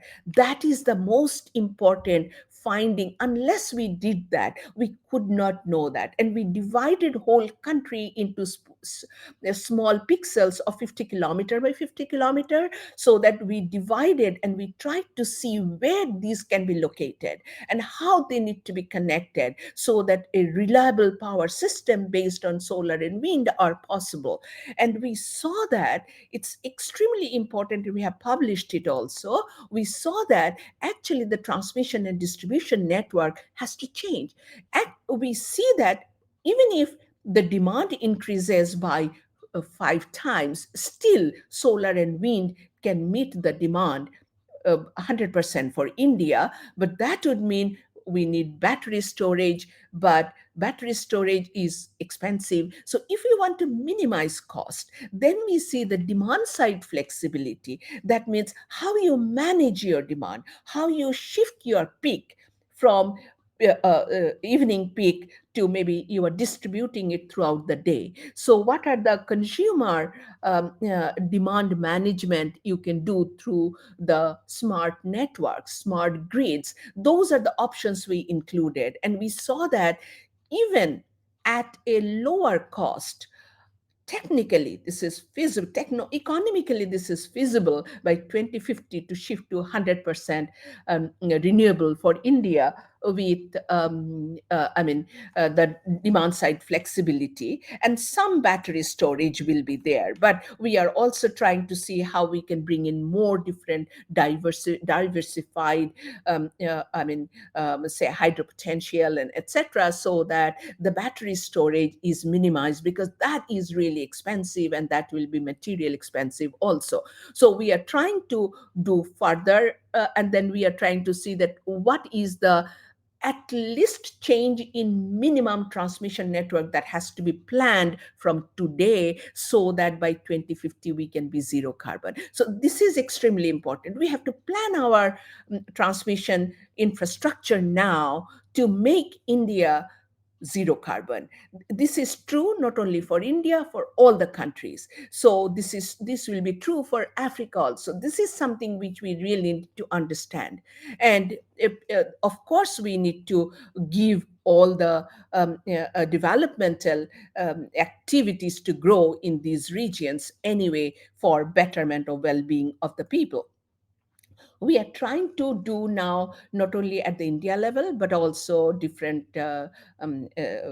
state level also, so that we can see how different states can have power trade among themselves, and also how it can be power trade can help in this transformation, which will mean another layer of infrastructure development in the power sector for power distribution going beyond borders. And this will be new trading system system that will be happening. I'm just giving an example from Bangladesh, where I want to say that it's very interesting. This country was divided by this mighty river in such a way that all gas, natural gas, which has been fueling Bangladesh for so long, they have domestic gas supply all in this yellow part of their country. And no gas is available in this white part. But then all gas based a development has happened. So developed part of Bangladesh is this side over last 50 years. And this is underdeveloped because there was no transmission network earlier because of the mighty river. Now they are building different transmission network on the riverbed and on the bridges. So they are connecting these two sides. This side has coal and nuclear resources. But now with these bridges and the transmission network, power flow is happening. And also with cross-border power trade with India, this side is India. So now there is more development happening in this region. So what I want to say is that without transmission network well built, one country cannot have a reliable sustainable development in future. So we need to focus on that, and then need to see how we can build these, looking into the demand side flexibility and all demand side measures, so that we can understand how big our power sector infrastructure needs to be. And then I'm just showing for Thailand what we are trying to do. Thailand is actually much ahead in the Southeast Asia, and they are already investing in Lao PDR and neighboring countries and in the hydropower project, and have long distance cross-border power lines for transmitting. And that's how Thailand is trying to decarbonize their power system. And that is something which is very important, that cross-border power trade is developing a lot in Thailand and in this whole region. And there is a whole discussion in whole of Asia how there can be cross-border power trade, and can there be a Asia-wide transmission network or infrastructure.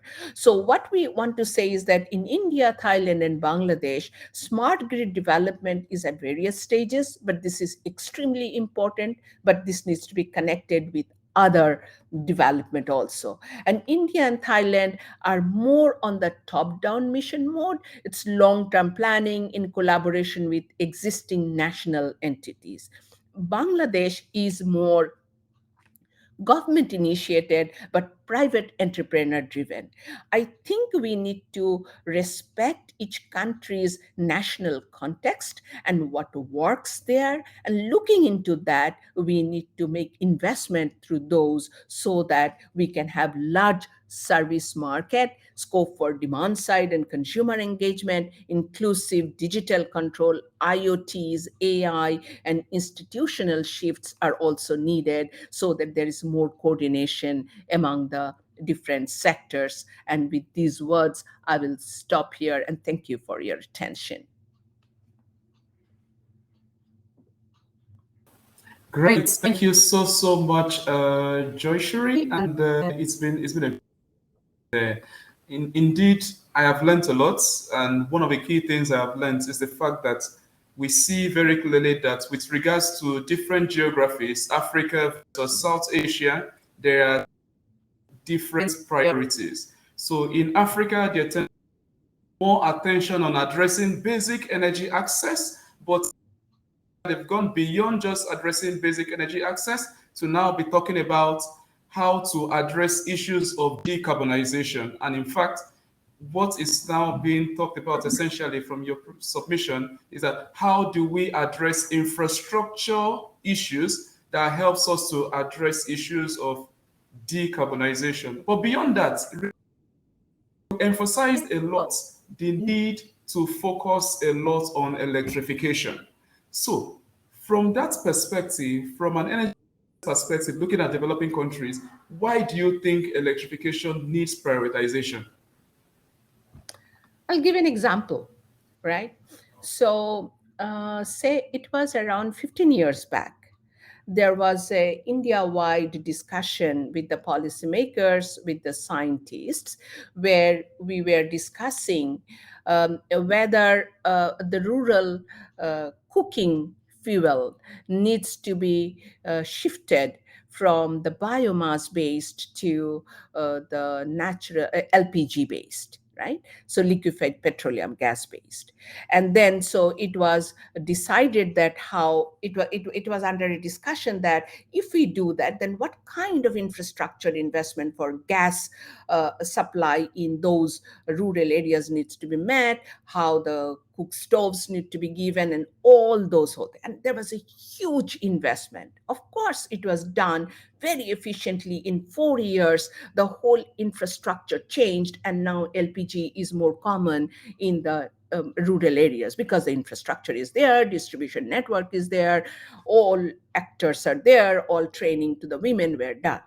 But at that time, I was raising a question that if we are investing in this LPG, why are we not investing in electrification and electric cooking?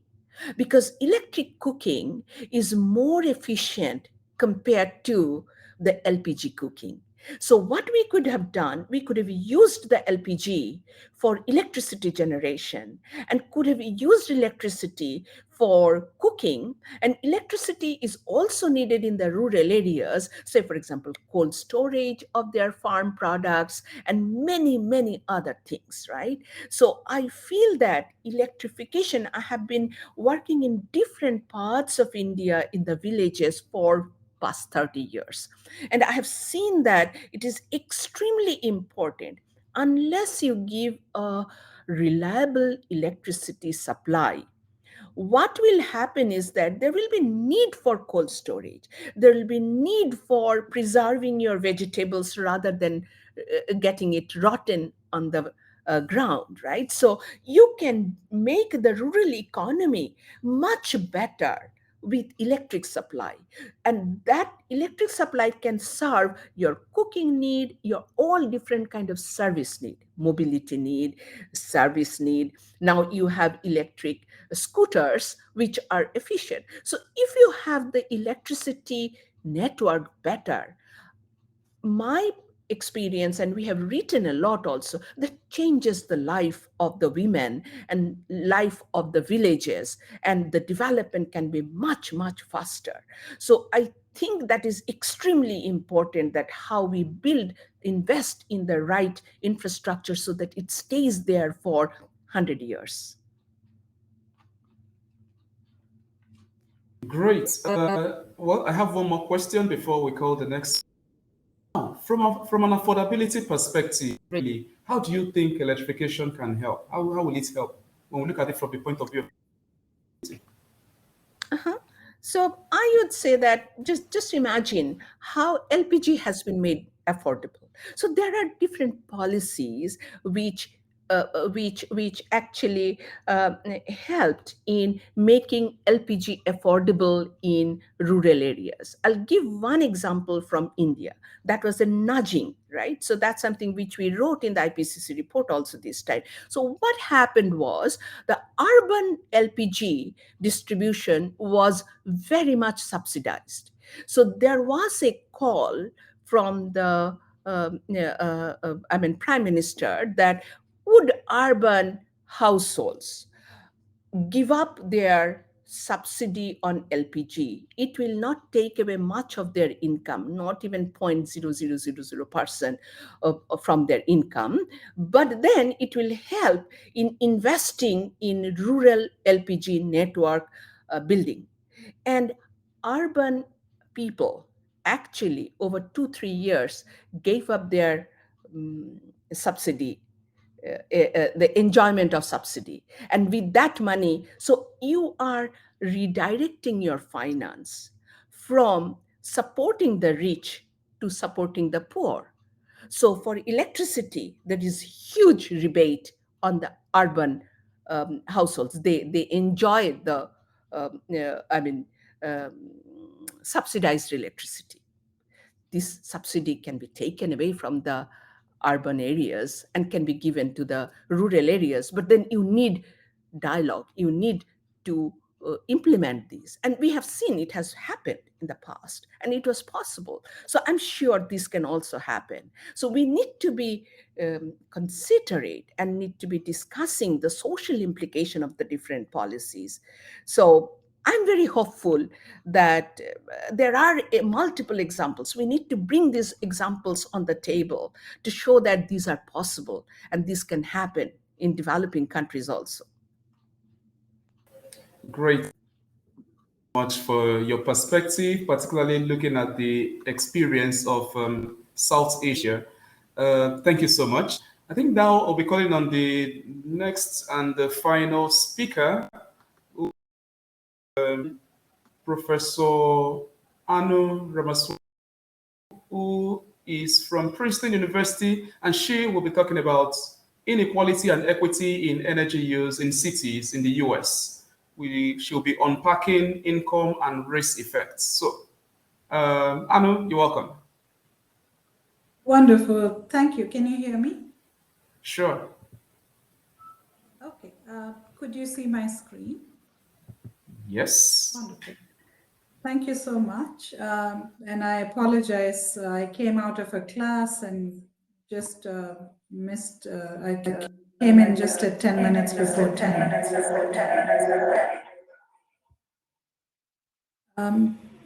Is there an echo on your side? Okay, maybe it's just me. So I'm going to talk about, I'm sorry. Go on, go on. So I'm going to talk about incorporating social equity into energy and sustainability planning. And I will acknowledge my research team, Ajay Nagpure and Kankang Tong. I just want to also acknowledge that I'm a professor at Princeton University. I direct the MS Chadha Center for Global India and led the NSF Sustainable Healthy Cities Network. And I'll be sharing both a US example and, if there's time, an example from India. So I want to acknowledge our NSF grants and just walk through the flow of today's talk. I'll be first presenting a research framework on how to develop sustainable, equitable urban systems with a focus on physical infrastructure, including energy and food provisioning systems. We'll then look at a case study of inequality and equity in US cities, unpacking income and race effects in energy use and intensity, as well as rebates. And then we look at another paper on incorporating equity at the intersection of decarbonization and air pollution mitigation policies in cities in India.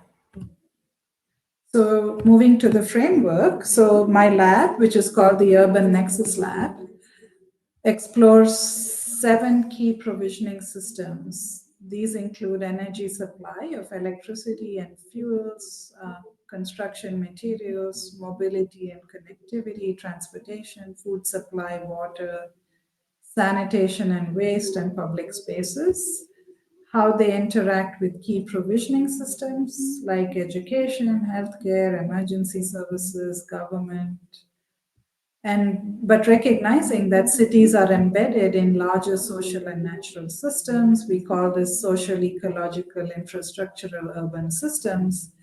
And these interactions generate societal outcomes, which include human health and well-being, with health looking at objective measures of mortality and health status, and well-being looking at how we think and feel about our lives. We look at environmental sustainability, using carbon footprints, land use footprints, water footprints. We look at outcomes of economy, economic development, security, and we look at inequality and fairness. So this is how we're defining equity. It's inequality and fairness in the spatial distribution of these determinants and these societal outcomes with the goal of reducing disparities for the most disadvantaged. So that definition is available in some of my papers here and draws upon a large prior literature on distinguishing between inequality and equity. And we're now working with cities to develop data science and analytic capacity to understand the distributional aspect. So my lab is looking at analytic tools to track inequality and equity related to those determinants and outcomes. But our research is being done through co-production with cities, where a lot of cities are focusing on community engagement, representativeness of staff. So they're focusing on procedural equity. And together, we are also addressing recognitional equity, which is understanding historical and cultural contexts that have generated the marginalization historically of multiple communities in the US, in India, and many countries.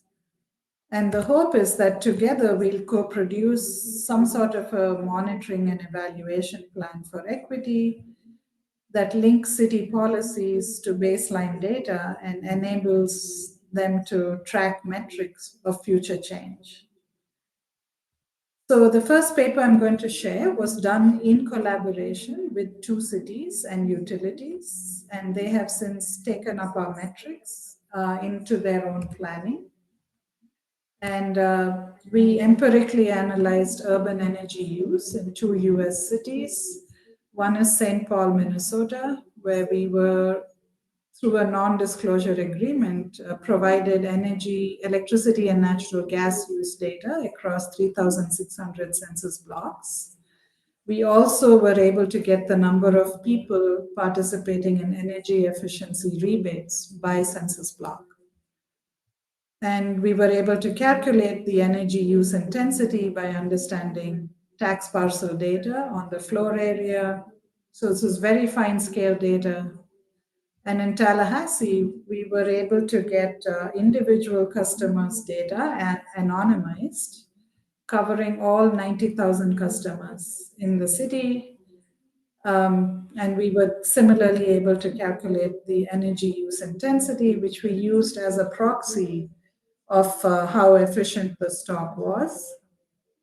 And we were also able to use this fine scale data to aggregate at multiple scales, because most cities will never give you individual premise level data. So we were able to evaluate how inequality metrics change with spatial scale at the census block level, at the census block group level, and the census tract level, just to explore what is the impact of spatial scale. We also were interested in questions of how does energy use intensity per square foot change with income and race, among other determinants. How does investment in energy efficiency distribute among companies with consideration of income and race effects? How can inequality in uptake of rebates be used to inform equity? And how does the scale of data aggregation change the metrics of inequality, which is what I just mentioned. So I'll tell you the results and I'll show you a few figures. And if we have time, I'll move a little bit to the India project. But basically, our key findings were that annual energy use intensity shows distinct income effects in both cities. Higher income blocks have lower energy use intensity for the same comfort, thermal comfort. Race effects were seen distinctly from income effects. Racial disparities in EUI are particularly high when you look at EUI in heating and cooling seasons. And the disparities by race were, actually this is a typo, not 5 times, it was double what was previously known. Energy and efficiency investments were actually inequitably absorbed or adopted. And we also were able to provide a protocol for spatial prioritization for decarbonization, and found that it's quite distinct from prioritizing for equity, meaning that cities would have to have a separate program to address equity issues, to implement equitable uptake of rebates. And then I'll just say a little comment on spatial scale of data aggregation. The more we aggregated the data at higher spatial scales, reduced the Gini coefficient, which we would expect.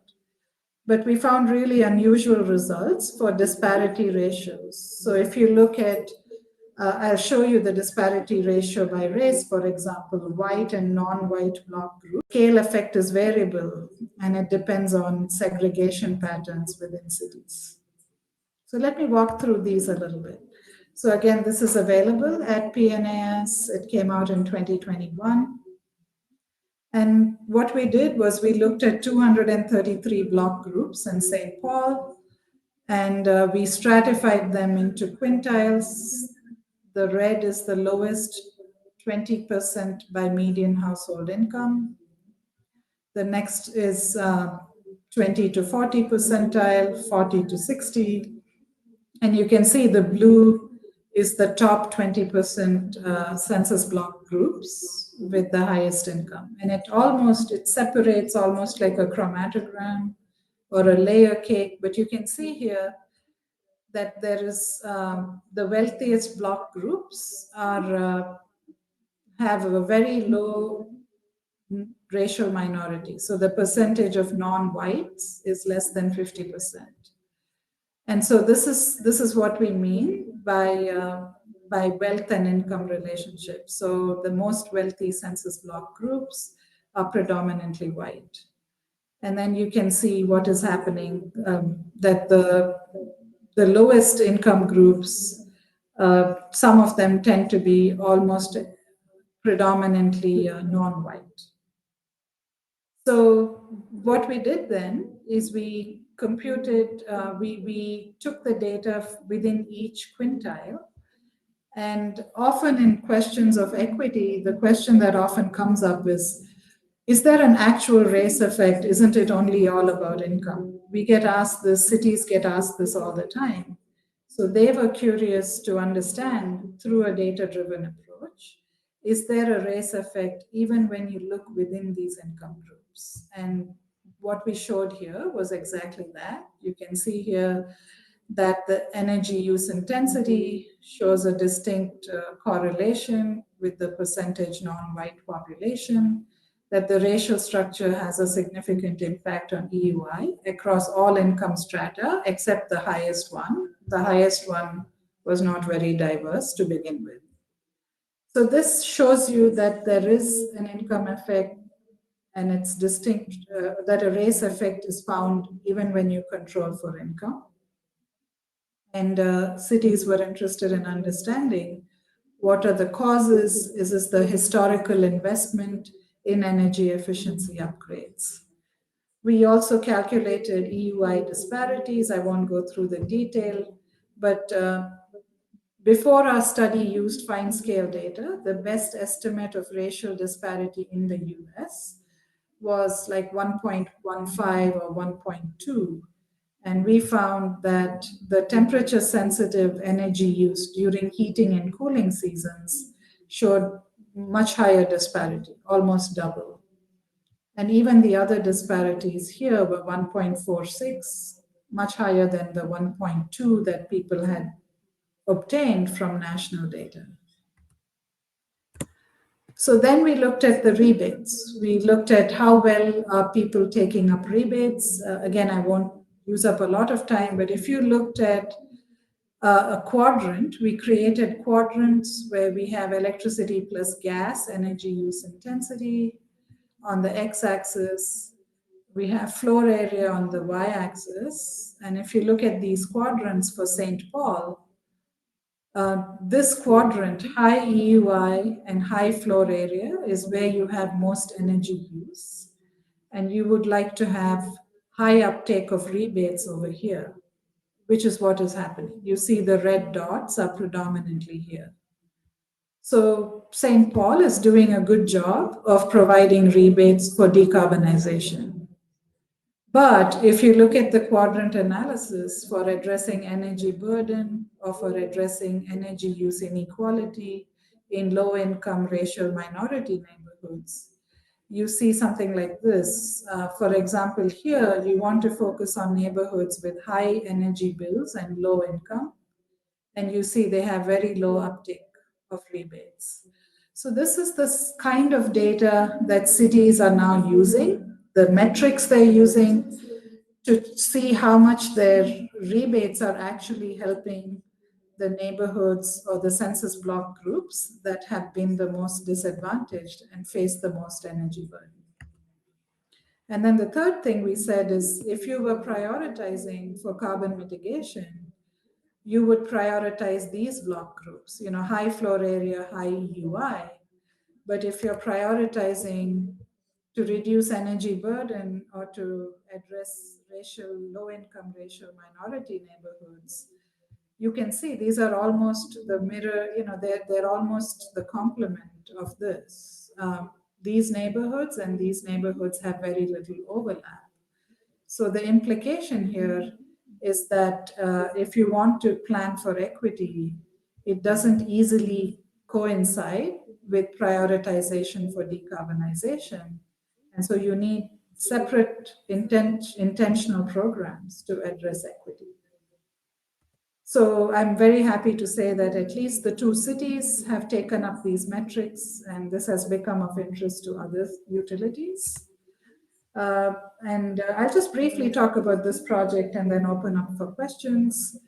Our second paper is a paper in ERL, which is looking at developing a socially differentiated urban metabolism model.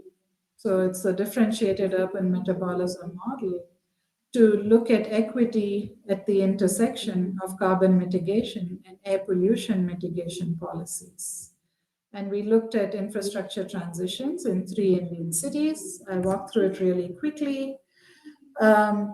Metabolism tracks the flow of energy, materials, food in and out of cities. In our work, we focus on the energy system, water, sanitation, the 7 systems I showed you in the beginning. And with the differentiated urban metabolism framework, we look at how different household groups by wealth status compare in terms of emissions with businesses and industries. We take a community-wide infrastructure perspective. So we calculate in-boundary air pollution emissions, similar to emission inventories. And we look at scope 1 and 2, scope 1, 2 plus 3 transboundary community-wide carbon accounting, consistent with city protocols. And so this is what the data looks. It's a bit busy, so I won't go through all of it. But here you can see the blue are the top 20% households. The yellows are the next 20%. This dark color is the lowest 20%. And the orange is the 20 to 40%. We look at car ownership, and you can see most cars are owned by the top 20% in all 3 cities. And the lowest hardly owns any cars. If you look at two-wheelers, you start to see more two-wheeler ownership. These are scooters and motorbikes. You can look at ridership in taxis and bus. I won't go through all of this. Diesel generation. Kerosene is being used by the lowest income groups. Biomass and kerosene for cooking. You can look at household electricity use. And from this data, you can calculate the contribution to particulate matter. And you can see that the particulate matter emissions are largely coming predominantly from the most 20 top wealthy households. This is only considering households. When you add businesses and industries, you just look over here, you will see that blue is still the top 20% households. This is commercial energy use, and this is industrial energy use. And this was a really stunning result that the top 20% of households emitted as much as all the industries in each of these cities. And so the idea is that how do we develop equitable policies at the intersection of air pollution and carbon emissions? So this is the same graph, but for carbon emissions, stratified the same way. And again, you see green is commercial, brown is industrial, the blue is the top 20 households, and the lowest 20% households are in this deep blue, and they contribute hardly anything. So then we said, if we look, the top 20% households contribute as much or more of both PM and GHG compared to all industries or all commercial establishments. The bottom-up survey data that we used was of pretty good quality and scaled up well to represent urban metabolic flows. And the data was useful to investigate equity in the context of policies that can yield both carbon and air pollution co-benefits. And we evaluated these, this should be air pollution, we evaluated these using Government of India policies that are already on the books. And we added an additional policy focused on the top 20% homes. So these were the policies we looked at, replacing diesel cars with petrol cars, converting diesel buses to CNG, shifting 10% private vehicles to CNG, completely phasing out petrol and diesel vehicles to renewable electric vehicles. This is a very long-term strategy. Replacing in-boundary firewood, charcoal, biomass, and kerosene with cleaner cooking fuels like LPG for all users. So you can see a bunch of different strategies. And of all these 12 strategies, only 3 of them could give you more than 2% PM reduction and more than 2% footprint reduction. And these include phasing out of petrol and diesel,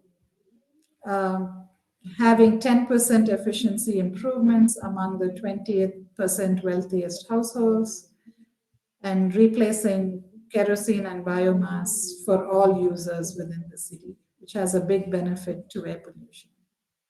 And of course, these have implications for equity. For example, if you think about shifting lower income residents who are currently burning biomass fuels, is really beneficial for air pollution. So this is a very positive thing from an equity perspective. On the other hand, if we could incentivize the highest income households, India has a lifestyle program strategy.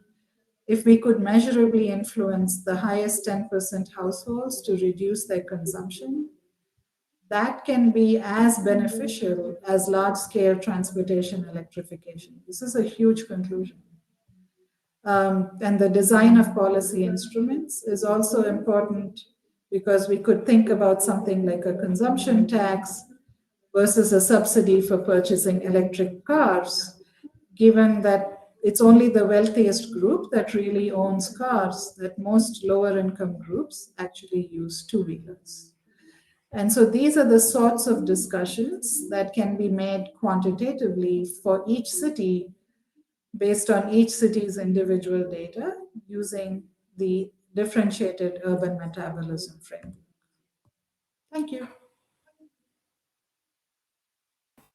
Great. Thank you so much. Thank you so much for your presentation. And indeed, I mean, I've learned quite a lot. The thing of how do we address issues of quality and particularly the different dimensions it can take, looking at it again from a US perspective. And of course, the other experience I also presented. It's actually very good. I got a question from one of the, I mean, someone threw this into the discussion forum. And the question is, how can we integrate the rural system into the urban system, particularly to try to address some of these issues that we have identified? That's a great question. And in fact, what I showed you was work with cities. We're actually now transitioning to work with metropolitan regions, both in India and the US. And the idea with that is that you can look at rural-urban migration and the linkages between the edge rural communities and even broader rural communities and urban areas. The other way to look at it, because that approach would allow you to look at migration from rural to urban areas, particularly in India. A lot of rural to urban migrants only work temporarily. They stay only temporarily in the cities, so they actually go back and forth. And this actually has profound transformation potential in terms of multiple dimensions of inequality in the villages, because they're able to bring money back to villages. This has been documented by several colleagues. The other aspect is that we could look at supply chains, food supply chains, circularity. Our group is interested in looking at resource circularity, which can create livelihoods in rural areas. And I think really thinking through livelihood generation in rural areas to reduce the pressure in urban areas and improve rural life is really an important part of equity, because it addresses this rural-urban dynamic. Now, just to throw this question, I mean, what lessons can geographies that still struggle with energy access learn from this experience so that, I mean, in the process of actually addressing energy access challenge, we are also addressing issues of inequality and equity at the same time? What lessons can we draw? So I think if we look at energy, so first of all, if we define energy access broadly, that it's not just access to energy, but access to clean energy, access to affordable energy. That's why we were looking at energy burden, and even potential to own energy generating assets. So, this is a much broader definition of energy access, which many people are using. I think the decarbonization and air pollution nexus allows for at least those three very impactful strategies. And I think we already had Joyashree talk about the clean cooking fuels. That's the biggest way to impact air pollution and air pollution related health effects, particularly for women and children. So that's a direct win-win situation where better cooking fuels or better cooking energy can have substantial benefits in urban and rural households. But I think this other question of energy efficiency and efficiency, the focus of energy access, if we broaden it and talk about energy efficiency, access to energy efficient houses, that is one of the cheapest way. We know that the new grid, the zero carbon grid, is going to be extremely expensive. And so investing in efficiency and having passive heating, cooling features is as important a part of energy access for poor households than the connection itself. The connection, of course, is important, but from a heat stress perspective and many other perspectives, thinking of the building stock, and this is what I showed in Minnesota, to make sure you do have a highly efficient building stock is actually the biggest investment, I believe, in decarbonization. And I also think things like circularity, which are less investigated. We have another paper coming out where you can own some of these energy assets, can really generate livelihoods, which could also be exciting. I think those were some of the connections that I saw in both countries. Great. Thank you so much for your submissions. And indeed, it's actually, well, I think Anu is the last presenter, and then now we'll open the floor for Q&As if there are still any. And well, I'm sure I'm going to be calling on Richard to also work with me in this area. I can't find any I questions. think someone commented on co-production. I totally agree. Co-production is really essential. We just can't think about equitable transitions without that. Thanks. Yeah.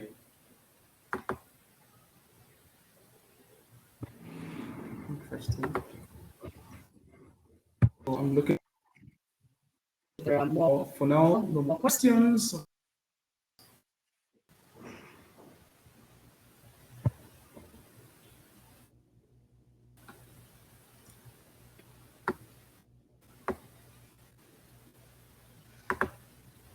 Yep. So, well, no questions, comments. I want to thank you so much, Arno, for this session, and indeed all speakers. I don't know if Michael is here. Comment. I don't know if you want to just address it. Okay. Michael. Okay. So there was a question. Coming from. Did you have the Agenda 21 from UN, which started in 1992? Okay. Just Yeah, so at you.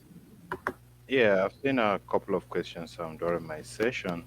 So the first one was about tell us how to invest in African green pathways.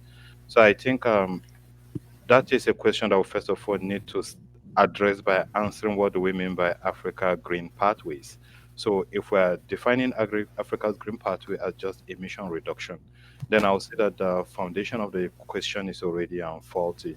But if we're looking at Africa's green pathway as socio-economic development within the limits of climate constraints, then what we need to start thinking about is how do we go around providing the basic needs that African youths as well as population are lacking at the moment.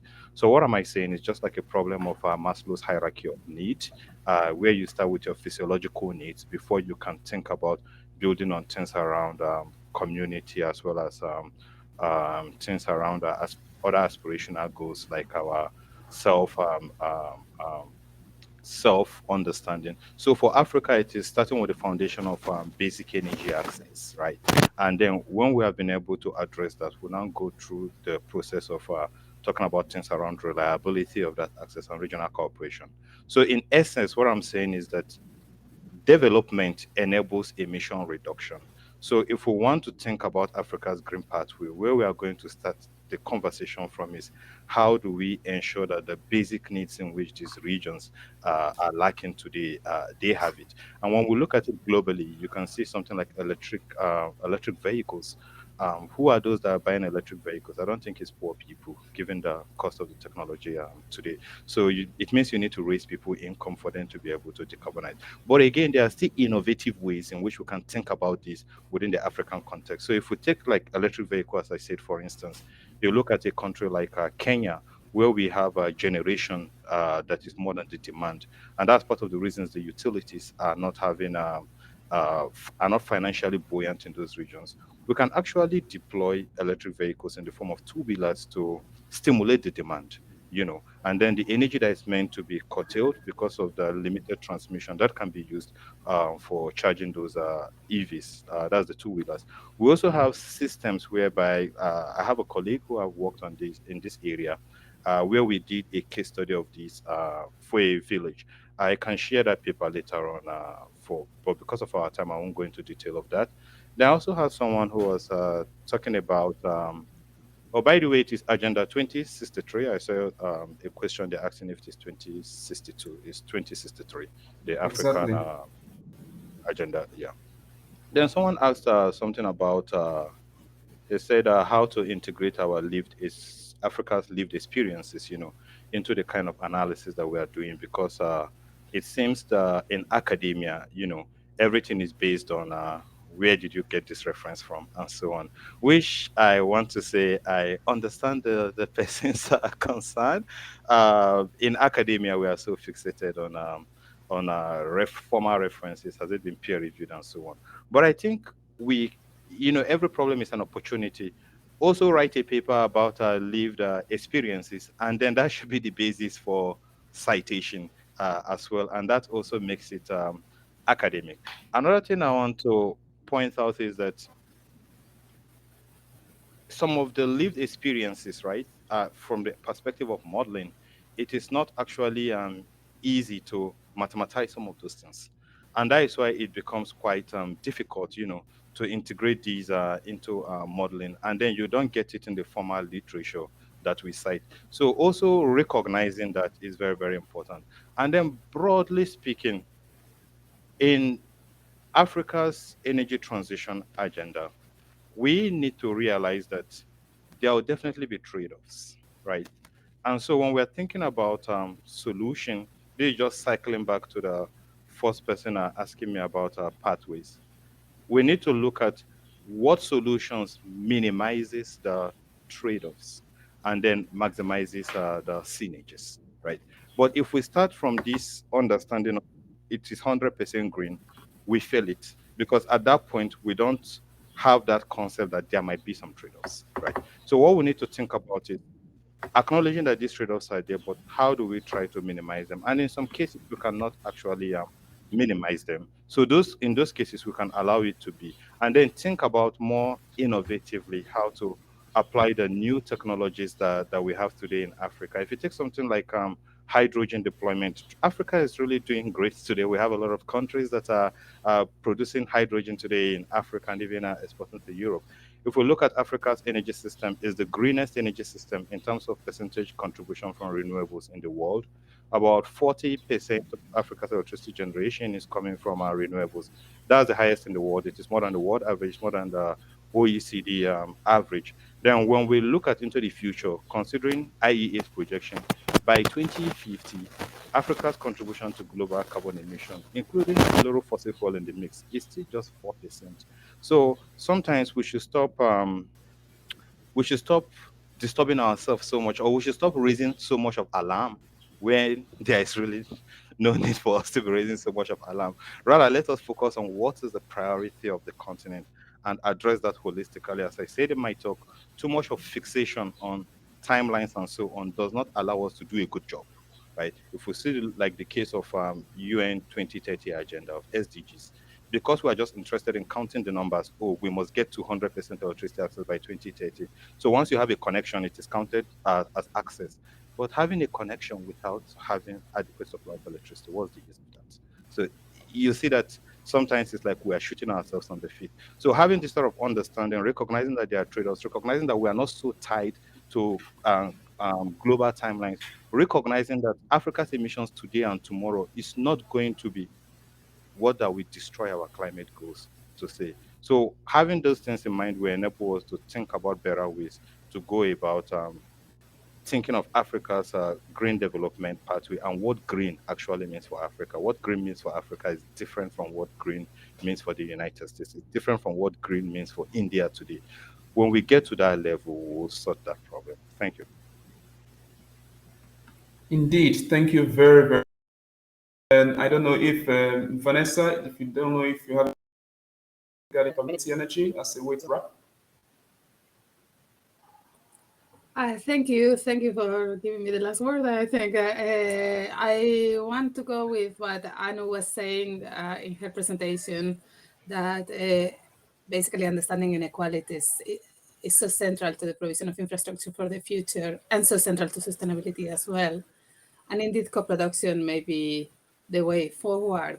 But how to do co-production is very difficult. And for that, we need, as Anu's research shows, a strong social research component. It was also very much highlighted in thinking. So inclusion is not an addition. Inclusion is something central to the energy transition and to the infrastructure transition that we are living through. And finding the ways to bring a diversity of knowledges into that is very important for all of us, particularly as knowledge producers that we are. Great, thank you so much. Joyashree, I don't know if you have any last words for us. Last word or not, I can't guarantee. But what I can say is that I had a discussion point with Vanesa because I was just thinking that the community energy concept is also there in the very rich communities because they want the very reliable and self-controlled, community-controlled system for smaller communities, right? And so it might be very interesting to compare these two. Why the I mean, what makes those community systems more successful and grow and private investment coming there more, and why the project-based community systems which are tried out in African countries are dying uh, for lack of finance, right? So that would be really interesting. I'm just giving an example. If you go back to the literature and look into the water system and water distribution system, how community systems and the municipal systems, which one failed, we have lots to learn to borrow from that example for the energy system, what we should avoid and what we should not do. So we are focusing many a time on the non-starters, which we know have failed in the past because of the reasons also we know.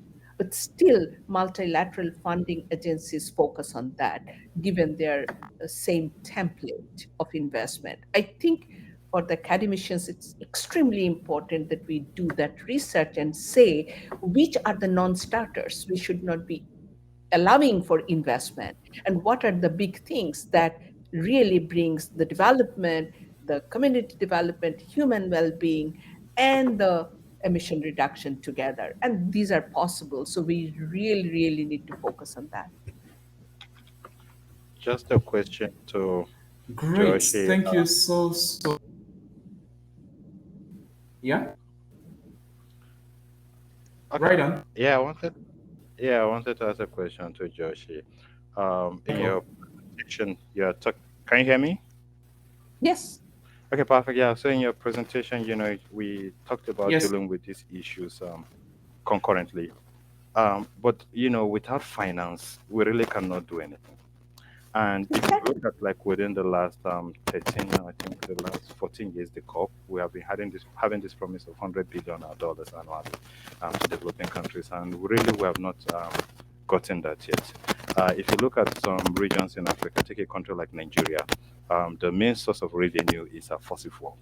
So what should Nigeria do in this? It needs revenue to build out, it's even the renewable industry. It needs revenue from export of fossil fuel to do that. So you see that it's kind of trapped in this situation. Should we keep on exploiting fossil fuel today? And once we keep on exploiting fossil fuel today, it means that we are not aligning our development goals again with the climate concern, as you said, that we need to do all together. So such kind of, if a country finds itself in this kind of situation, what should we do? What should be the way forward? I don't want to prescribe anything, but we have shown in many published literature that actually what you are asking the question is that how the carbon budget, which has become a constraint, and how the development can happen in that. And in that, in a passing, I showed one slide where I showed how the historical emission and the future year emissions are going to be from different countries and the different regions.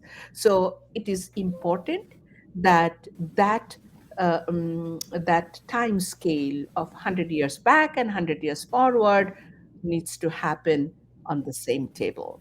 And we have shown in one of our paper where Anu was also a co-author, where Jackson was we showed it very clearly with the global data that it is, if you reduce the consumption of energy for the top 1%, or I'm now talking these, combining the IPCC report, what we found, and then what we published. So with that, what we are showing is that you can actually reduce energy consumption of the top 1% or 10% even, without reducing their well-being. And that energy saved, or the carbon budget saved, can be shared with the bottom 25% who need to grow. So it's not a question of whether Nigeria should be using the fossil fuel or not, or whether the Europe should be increasing their fossil fuel consumption now, increasing their coal production when the Russian oil is not coming. So these are the very big geopolitical issues, but then we need to be very focused that how this carbon budget can be managed for allowing the growth of the bottom 25% of the global population and without harming anyone else's well-being. So even in a Pareto efficient way, that's efficient. Thank you so much. Great. Great. Thank you so much. I want to express my thanks to all the speakers, from Vanesa to Michael, to Kareem, who was with us now, and of course Anu and Joyashree. Thank you so.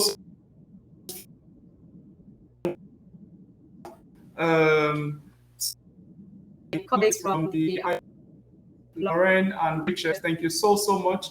And to listeners out there, thank you for being a part of this. And then we hope to have a good time at some other time in the future. Thank you very much. All right. Thank you. Bye-bye. Bye. Bye.